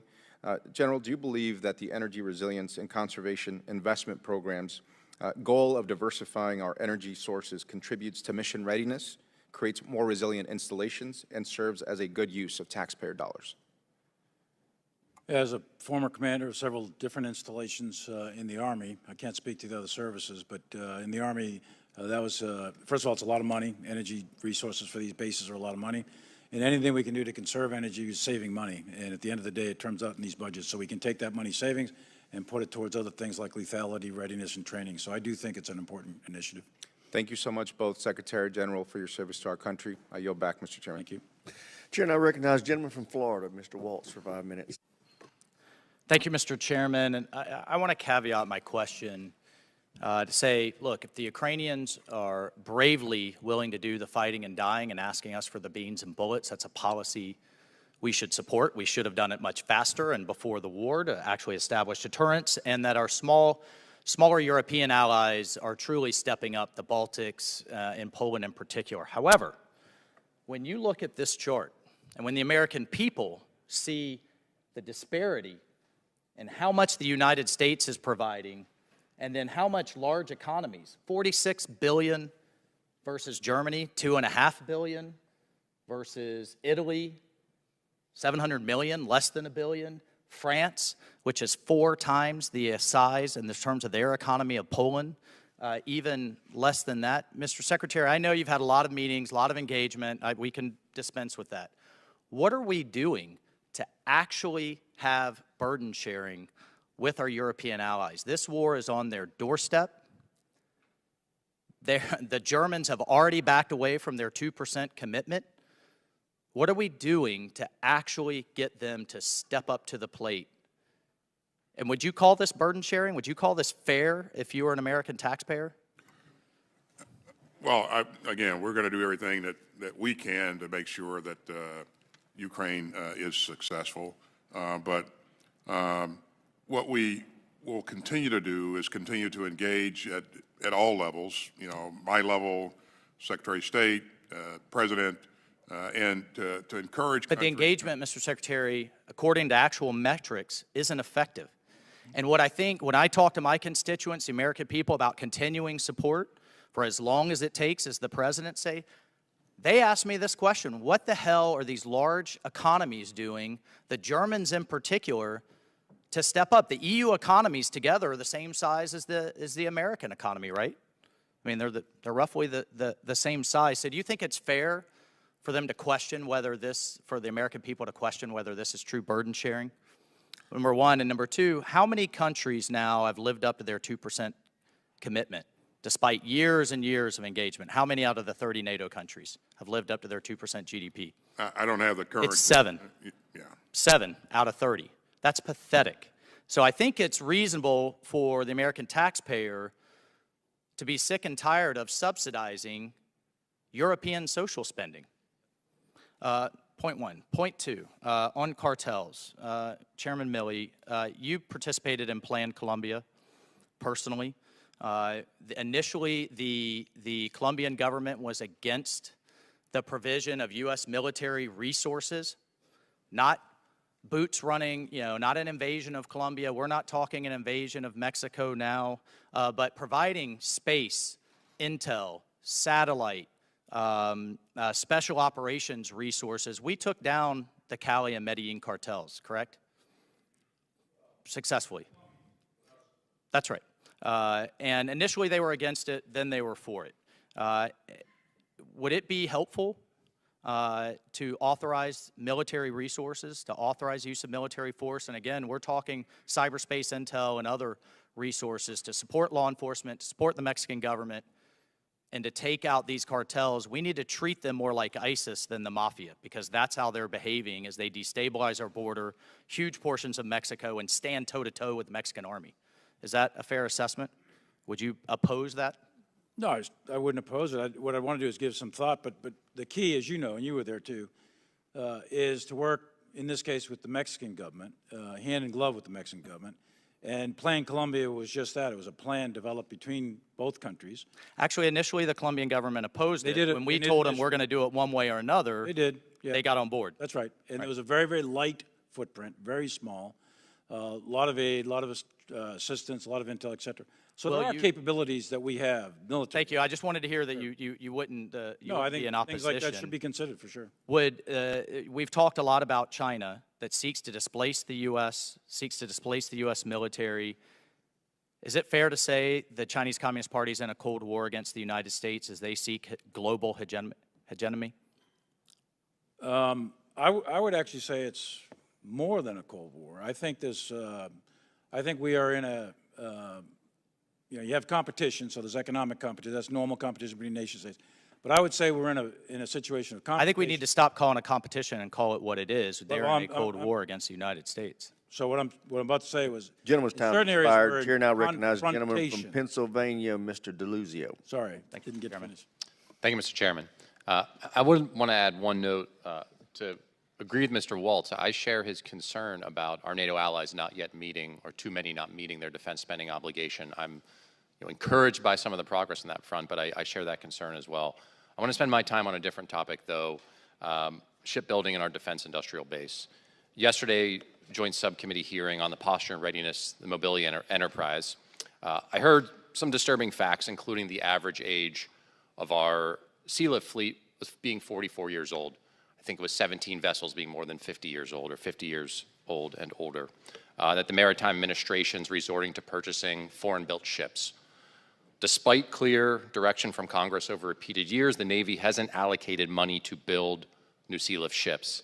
In the FY23 Chief of Naval Operations Long-Range Shipbuilding Plan, there's no mention of building a new sea lift fleet, but rather only to buy used, which really means foreign, and refit. The decision to neglect shipbuilding, I think along with our government's past decisions across decades, to consolidate the defense industrial base and send our supply chains overseas, I think it's gutted this American industry, like so many others we've seen in our country. We take, at our peril, freedom of the seas for granted, I think, and I fear. We can't forget the disruption caused by our reliance on foreign supply chains. As ships stacked up outside harbors and ports during the worst of the pandemic, I think we'd be foolish to overlook the Chinese Communist Party's buildup in the east of and south of China seas and their growing potential to restrict shipping and access to those sea lanes in international waters. But simply, I think we have to build ships here, not just our naval vessels, our military ships, but others. A good example of this is the success of the national security multi-vision vessel in Philadelphia's shipyard. I think that investment in our shipbuilding infrastructure is critical and certainly part of deterring communist China. I don't think this is just the Navy's fault. I think Congress is to blame here as well. I heard from Admiral Phillips, the Maritime Administration, yesterday that although authorized in FY23 NDAA, sea lift recapitalization of the Ready Reserve Force was not funded, or to put it plainly, there was no funding for the program that invests in domestic shipbuilding infrastructure investment along the lines I'm discussing here. General Milley, I'll start with you, sir. Please explain as clearly as you can How does this reliance on foreign-built ships impact our national security, our readiness? I think you're talking commercial ships? Yes, sir. Yeah, so look at the United States over decades upon decades have outsourced our commercial shipbuilding programs, and that impacts our ability to conduct sea lift. And one of the fundamental characteristics of the U.S. military is power projection. We do that through airlift and sea lift, primarily by sea lift. 80% of the world's commerce goes over the ocean. So sea lift, the ability to produce ships, commercial shipping for sea lift, is fundamental, I think, to our national security. Unfortunately, we've outsourced it over many, many decades, and it probably needs a corrective over time. Look, I think there are investment decisions this committee and this Congress has to make that reflect that we care about this. I certainly do. Secretary Austin, I'll ask you a little different question. It's related. You know, I've worried about the consolidation in the defense industrial base, something like a 90% reduction in the prime contractors since the 90s. How has that overly consolidated, and I think at times inadequate, defense industrial base impact our national security? I share your concern that what we've seen over the years as you know, the number of companies that we have participating competitively in this space has decreased. In some cases, it's provided advantage because we've been able to do things more efficiently. In other cases, it's taken away that competition that has kept us healthy. So I want to make sure that small businesses have a voice and they feel that they can compete, and we're working to provide you know, the means for them to compete in this space. We've made a little progress, but there's a lot more to be done. But to answer your question, this is an area of concern. So. Good. Gentlemen, thank you. Mr. Chairman, I yield back. Thank the gentleman, Chair, and I recognize the gentleman from Texas, Mr. Jackson, for 5 minutes. Thank you, Mr. Chairman. Thank you, Secretary, and thank you, General Milley, for being here today. I appreciate it. I have a couple of district-specific questions for you here. My district is the 13th Congressional District. It's the home of the Pantex plant, the United States' only nuclear assembly and disassembly plant that we have. For the past few decades, DoD has stressed that it's placing a renewed emphasis on the strategic deterrence enterprise, and the Pantex plant is an absolute key component of that effort. There's no doubt about that. While DoD has been committing resources and seemingly doing its part, there doesn't seem to be concert or unity of effort between DoD and the Department of Energy on updating Pantex plant's severely aging infrastructure, which is actually, I think, having an impact on the mission right now. General Milley, I just want to ask you real quick, can you update us, or do you have anything to update us with on coordination that's occurring between DoD and the Department of Energy regarding Pantex plant, given Pantex was slotted to receive hundreds of millions of dollars for improving the facility the past several budget cycles, with those same projects now being zeroed out in the President's current budget? I'm going to have to take that for the record, Congressman. I apologize. I'm not familiar with the specifics of the DOD coordination on Pantex, but I can get you a written answer here shortly. Yes, sir. I appreciate that. I think it impacts, the Department of Defense as well, obviously. Also, as you gentlemen know, the Army is dependent on vertical aircraft in nearly every aspect of operations. 20 years of the global war on terror taxed Army aviation assets such that the H-60 and the CH-47 have been maxed out now, and it's necessitated that we have to have a new vertical lift option now. In December, the Army selected Bell Helicopter's V-280 platform to fulfill the Army's requirement for future long-range assault aircraft. However, the contract award has been protested, and we're looking at a GOA decision, hopefully sometime this week. I don't know. But, General Milley, I was going to ask you, have you reviewed the contract award process the Army used in this case? Are you confident that the Army used a justifiable and defensible methodology to make its selection? And is the Army doing everything in its power to defend its decision on this contract award before the GAO? Thanks, Congressman. As a matter of course, I do not review contracts. I did that as a Chief of Staff of the Army, but as a chairman, I'm much more in an operational role. So I don't review those, but I'll circle back with the OSD folks who do that to ensure that, but I do know it's in protest.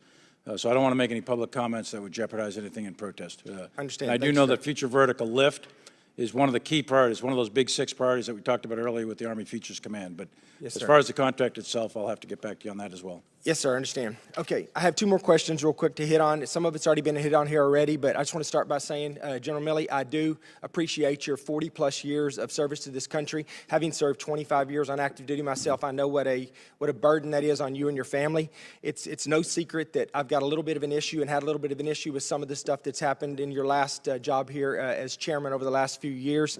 We've talked about that before, but I do want to say that I do think that politicization of our general and flag officers has become a real issue in our military. I think that it does have a big impact on the forces in general. You know, mentioned by Congressman Johnson here, some of the polls that were out there on just the public's opinion of what that matters. You know, and General Milley, I'll just say, you know, whether it's real or whether it's perception, I think it matters. And I just want to point out, like, it's not just me saying it. You know, there's an article that came out in Politico here on the 24th of March, just a few days ago, 5 days ago, and the title of the article is "The Surreal Post-Trump Embrace of Mark Milley.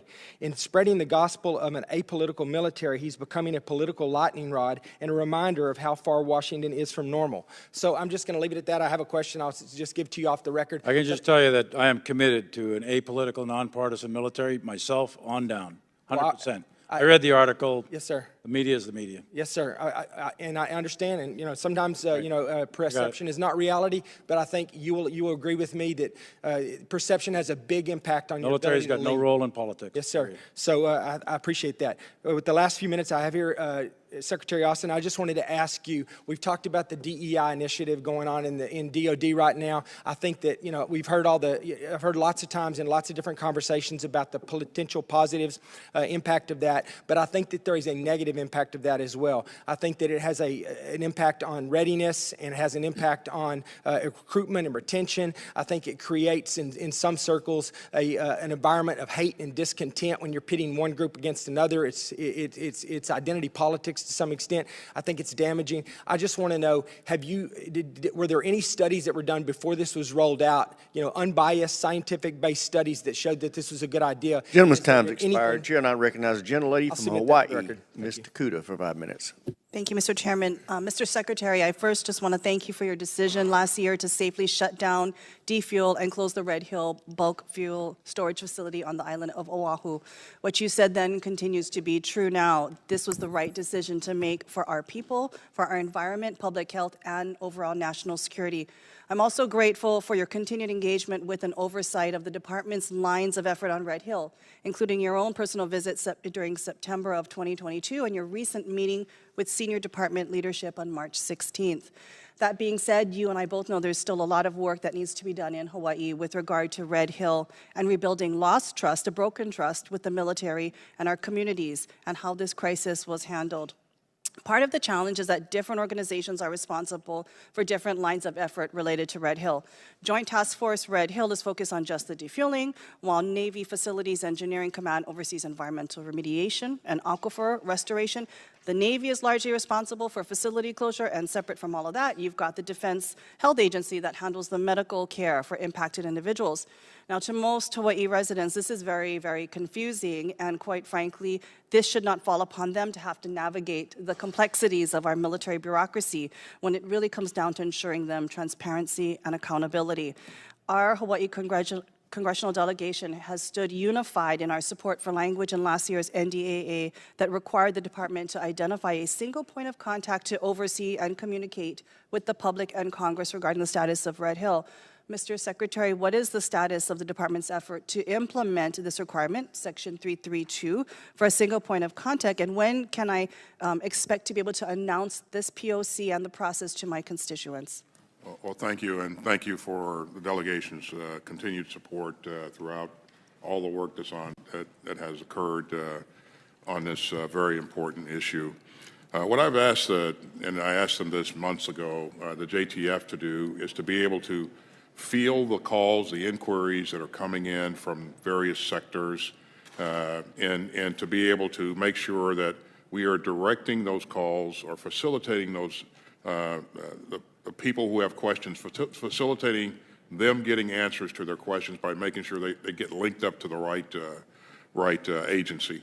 And so that work continues. I think that's the best approach, because if we don't do it that way, then I agree with you, it will continue to be confusing. Thank you. One humble suggestion, considering further empowering the Joint Task Force Red Hill with the responsibility of coordinating overall efforts in regards to Red Hill, especially as you mentioned communications, but also being able to make sure that when citizens and quite frankly community leaders and people in the public have questions, that they can get answers straight from the JTF. Because it is very difficult to even follow the chain once you are then handed off to the next entity for assistance. I would also add that one of the big things that has been brought up is the constant rotation of commands. We know that is part of the military structure. However, we are looking for institutional commitment and leadership, and that is something critical that needs to be part of the JTF as well. Want to segue into another topic over our infrastructure. By the end of the decade, we all know here very well that we'll need to renew all of the land leases in Hawaii. We've heard throughout this hearing and out in other hearings how critical these are to our readiness posture in the Indo-Pacific. Yet, we also know that these facilities and infrastructures on these lands are falling apart. In some cases, they are literally putting military and civilian lives at risk and negatively impacting our environment. And I'm not just talking about Red Hill. These are military-wide issues across all of our islands, across my district. This is as much a statement as a question, Mr. Secretary and General Milley. Do you see our old and deteriorating military infrastructure as a liability to our readiness and our posture in the Pacific? It's absolutely important that we do everything that we can, not only here, but in all corners of our organization, to ensure that we continue to update our infrastructure. You see us dedicating $5.1 billion towards that endeavor in this budget for operational effectiveness, and so we will continue to invest in this going forward. It includes a number of things, you know, housing and so many other things. And to your point, this is critical. And I would just reinforce with the remaining time that I have that if you're serious about these land leases and maintaining presence in Hawaii, then maintaining this infrastructure, investing in it, and actually showing action to our people is absolutely necessary. Thank you, Mr. Chair. Chair, now recognize the gentleman from Texas, Mr. Fallon, for 5 minutes. Thank you, Mr. Chairman. I appreciate it. General Milley, are you familiar with a program that's extremely important to me? It's the Army's Humvee anti-lock brake system and electric stability control. So we're having a problem with the Humvees rolling over, and they're killing our military. I think over 100 deaths and hundreds of casualties. And tragically, every year, you know, we continue to lose troops. We're giving you the funding. And I think there's 47,000 vehicles. They're going to eventually, you know, be replaced with the JLTV. So we have three options. We can retrofit them, we can buy new ones, or we can just let a dangerous situation continue. And I'm advocating for saving $8 billion in retrofitting these. So I just wanted to ask you, generally, what could you do if we saved $8 billion? There's a lot of, you know, billion here, as they say, then you're talking about some money. No, you can, $8 billion would be tremendously important for a lot of things, modernization programs, training, readiness, et cetera. Let me get back with General McConville, Chief of Staff of the Army.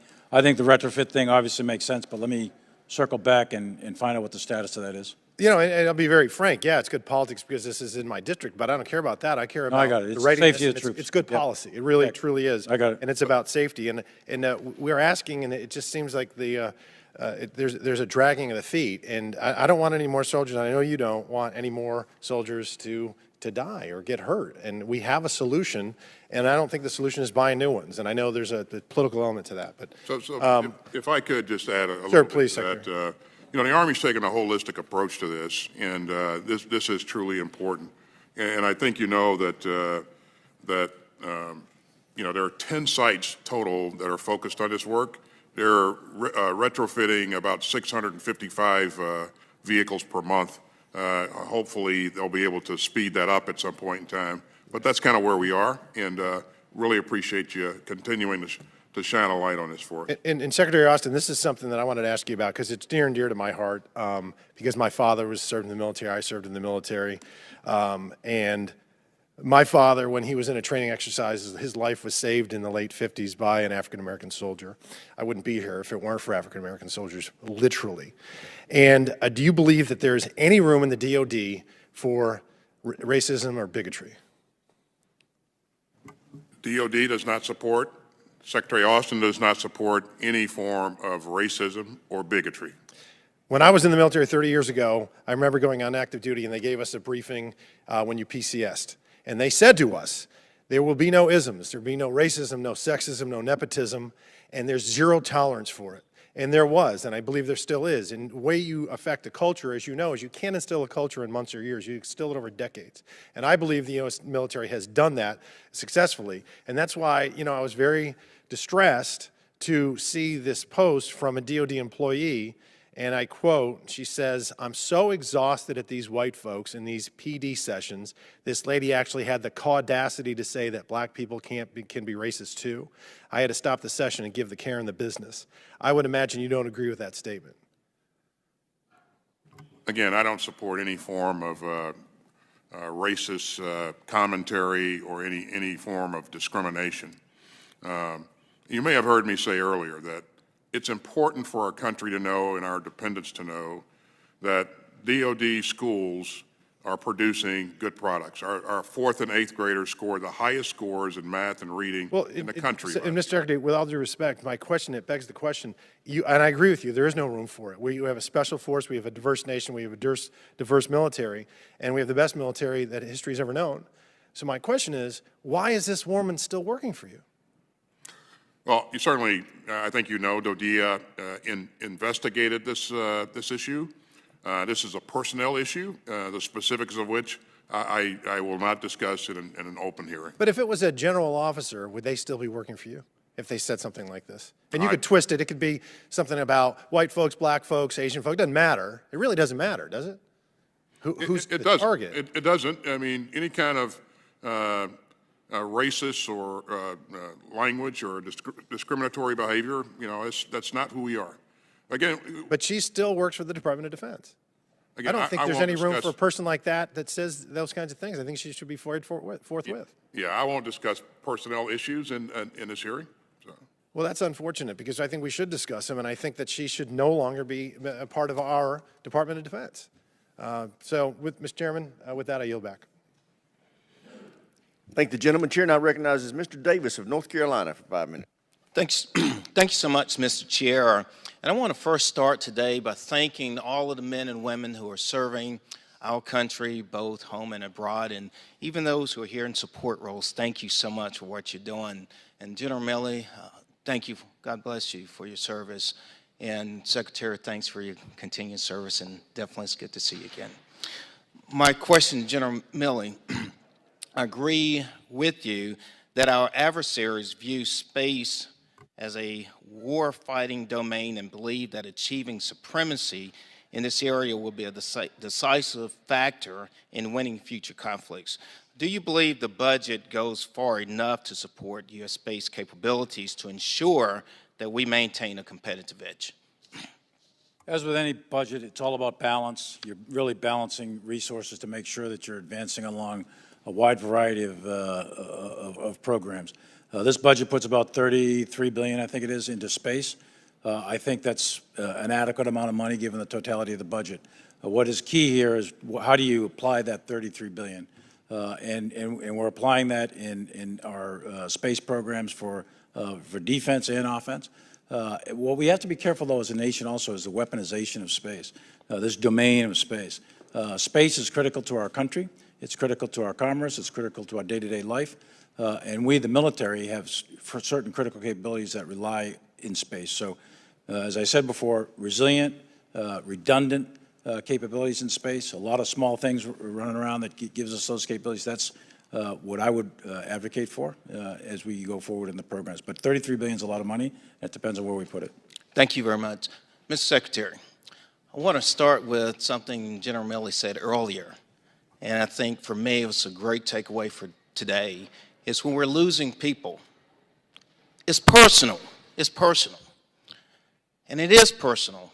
And let me tell you something else that's personal. It's personal when someone goes to serve our country to come back home to take their lives. And I commend you, absolutely commend you, for noting suicide prevention and addressing that in the budget and forming a working group. My question is, when we think about the efforts that are underway, the initiatives that are underway, do you have a sense of how this will really help curtail suicides in the ranks? This is, thank you, sir. This is one of the most complex issues that any of us have ever taken on, and it's been a constant effort, combined effort throughout. And I think that all of us would agree that we have to do better. Now, from 21 to 22, we did see in the active force an incremental improvement in the numbers. For the reserve component, the numbers were flat. We're hoping that we'll continue to see some improvement going forward. But, you know, we're going to stay focused on this going forward, because this is really important to the point that you just passionately made. This is about our people's lives, and it doesn't have to be this way. So we're going to emphasize safety. You know, a large number of suicides happen with firearms. And we're going to make sure that our troops, our family members, have the means to adequately secure their firearms and use them safely. But there's just a number of things that we're going to continue to focus on, and mental health is one of those things. We've got to continue to resource this in a proper way. So we really appreciate your support, and thanks for your support for what we're asking for in this budget to apply to mental health and suicide prevention. And Mr. Secretary, one of the point that I raised, I started on the journey to look at how we can activate an Air Force ROTC unit at Elizabeth City State University to realize that nearly 70%, 75% or so are viable detachments on the Air Force side. But then I was inquiring, and it seems like 1 out of 15 of the HBCUs were viable. HBCUs, how can we cultivate or even expand the work there? Because I believe they're vital to our national interest. I agree. I think the first step is engagement with the leadership at the various institutions, and making sure that our services are reaching out where appropriate as well. I think these gentleman's time's expired. Chair, and I recognize the gentleman from Florida, Mr. Jimenez, for 5 minutes. Thank you, Mr. Chairman. And Mr. Secretary, what do you think poses the greatest existential threat to America's way of life, our freedom, climate change, or the Communist Party of China? Well, I think they both pose threats to us going forward. I think climate is an issue that shapes the environment that we live and work in. It certainly shapes It's a pretty simple question. Which one poses the greater threat, climate change or the Chinese Communist Party? Well, I think in terms of competition, as you heard us say, China is our pacing challenge. That's what our strategy is focused on, and that's you know, the priority for us. So you would say China? Right. It's the priority. That's the greatest existential threat to our American way of life and our freedom. Right. And again, our relationship. Pretty simple question, Mr. Secretary. It's a yes or no. Yes or no. Yes or no. Strategy is focused on China as a competitor. Thank you very much. Do you think that Russia utilizes its energy as a way to advance its global strategic interests? I do. You do. Do you think it would be wise for America to use the power of its energy, the ability of America to be energy dominant, to advance America's global strategic interests? Well, I think America advances its interest in a number of ways. That is a component, but I certainly wouldn't sit here and say that that's the element that we need to lead all conversations with. No, I didn't say that. I say that could America use energy and our dominance in certain sectors of energy to advance our global strategic interests? Absolutely. Absolutely.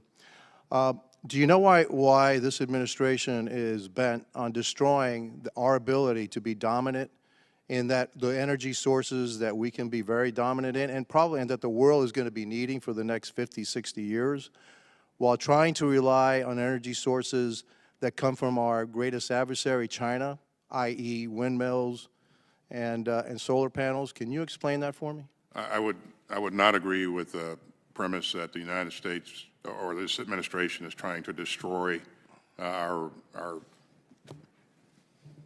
position with respect to energy and providing energy. Well, I guess the evidence contradicts what you're saying. We have a difference of opinion, but we live in America. That's what's great about America, sir. All right. Mr. Secretary, the Defense Department budget that has been introduced by this administration has an increase of 3%, which, when you factor in inflation, is actually a 3% reduction, because inflation is at 6%. You have an increase of 3% for defense, and we know that we need to start to build up our defense capabilities in light of the fact that our greatest adversary is the Communist Party of China. And yet, they've increased EPA by 19%, which is 13% above inflation. That, to me, says everything about what this administration is all about. And so the reason I asked you those questions is that I believe that this administration thinks that climate change is the greatest threat to America and not the Chinese Communist Party. So are you okay with this budget? As you've heard me say a number of times, we linked our budget requests to our strategy. And yes, I support this budget. I think it gives us the ability to go after capabilities we need to be successful going forward. And I would not care to comment on another agency's budget. I'll let OMB do that. Fair enough, but it's actually a 3% reduction over inflation. Well, at a time we need to be increasing our defense budget, we're actually decreasing in reality when you take in consideration inflation. So your testimony said that we needed to up our game because we have a new adversary called the Chinese Communist Party, and yet we're not upping our game, we're downing our game because we have the largest defense budget ever. Yeah, but it's less in relation to inflation. So yeah, but it is the largest, but it's actually, in actual terms, you have less money to spend because inflation is at 6%. One final thing one final comment for the General. We left a ton of equipment in Afghanistan, and I saw a picture of all these trucks that looked like they came off the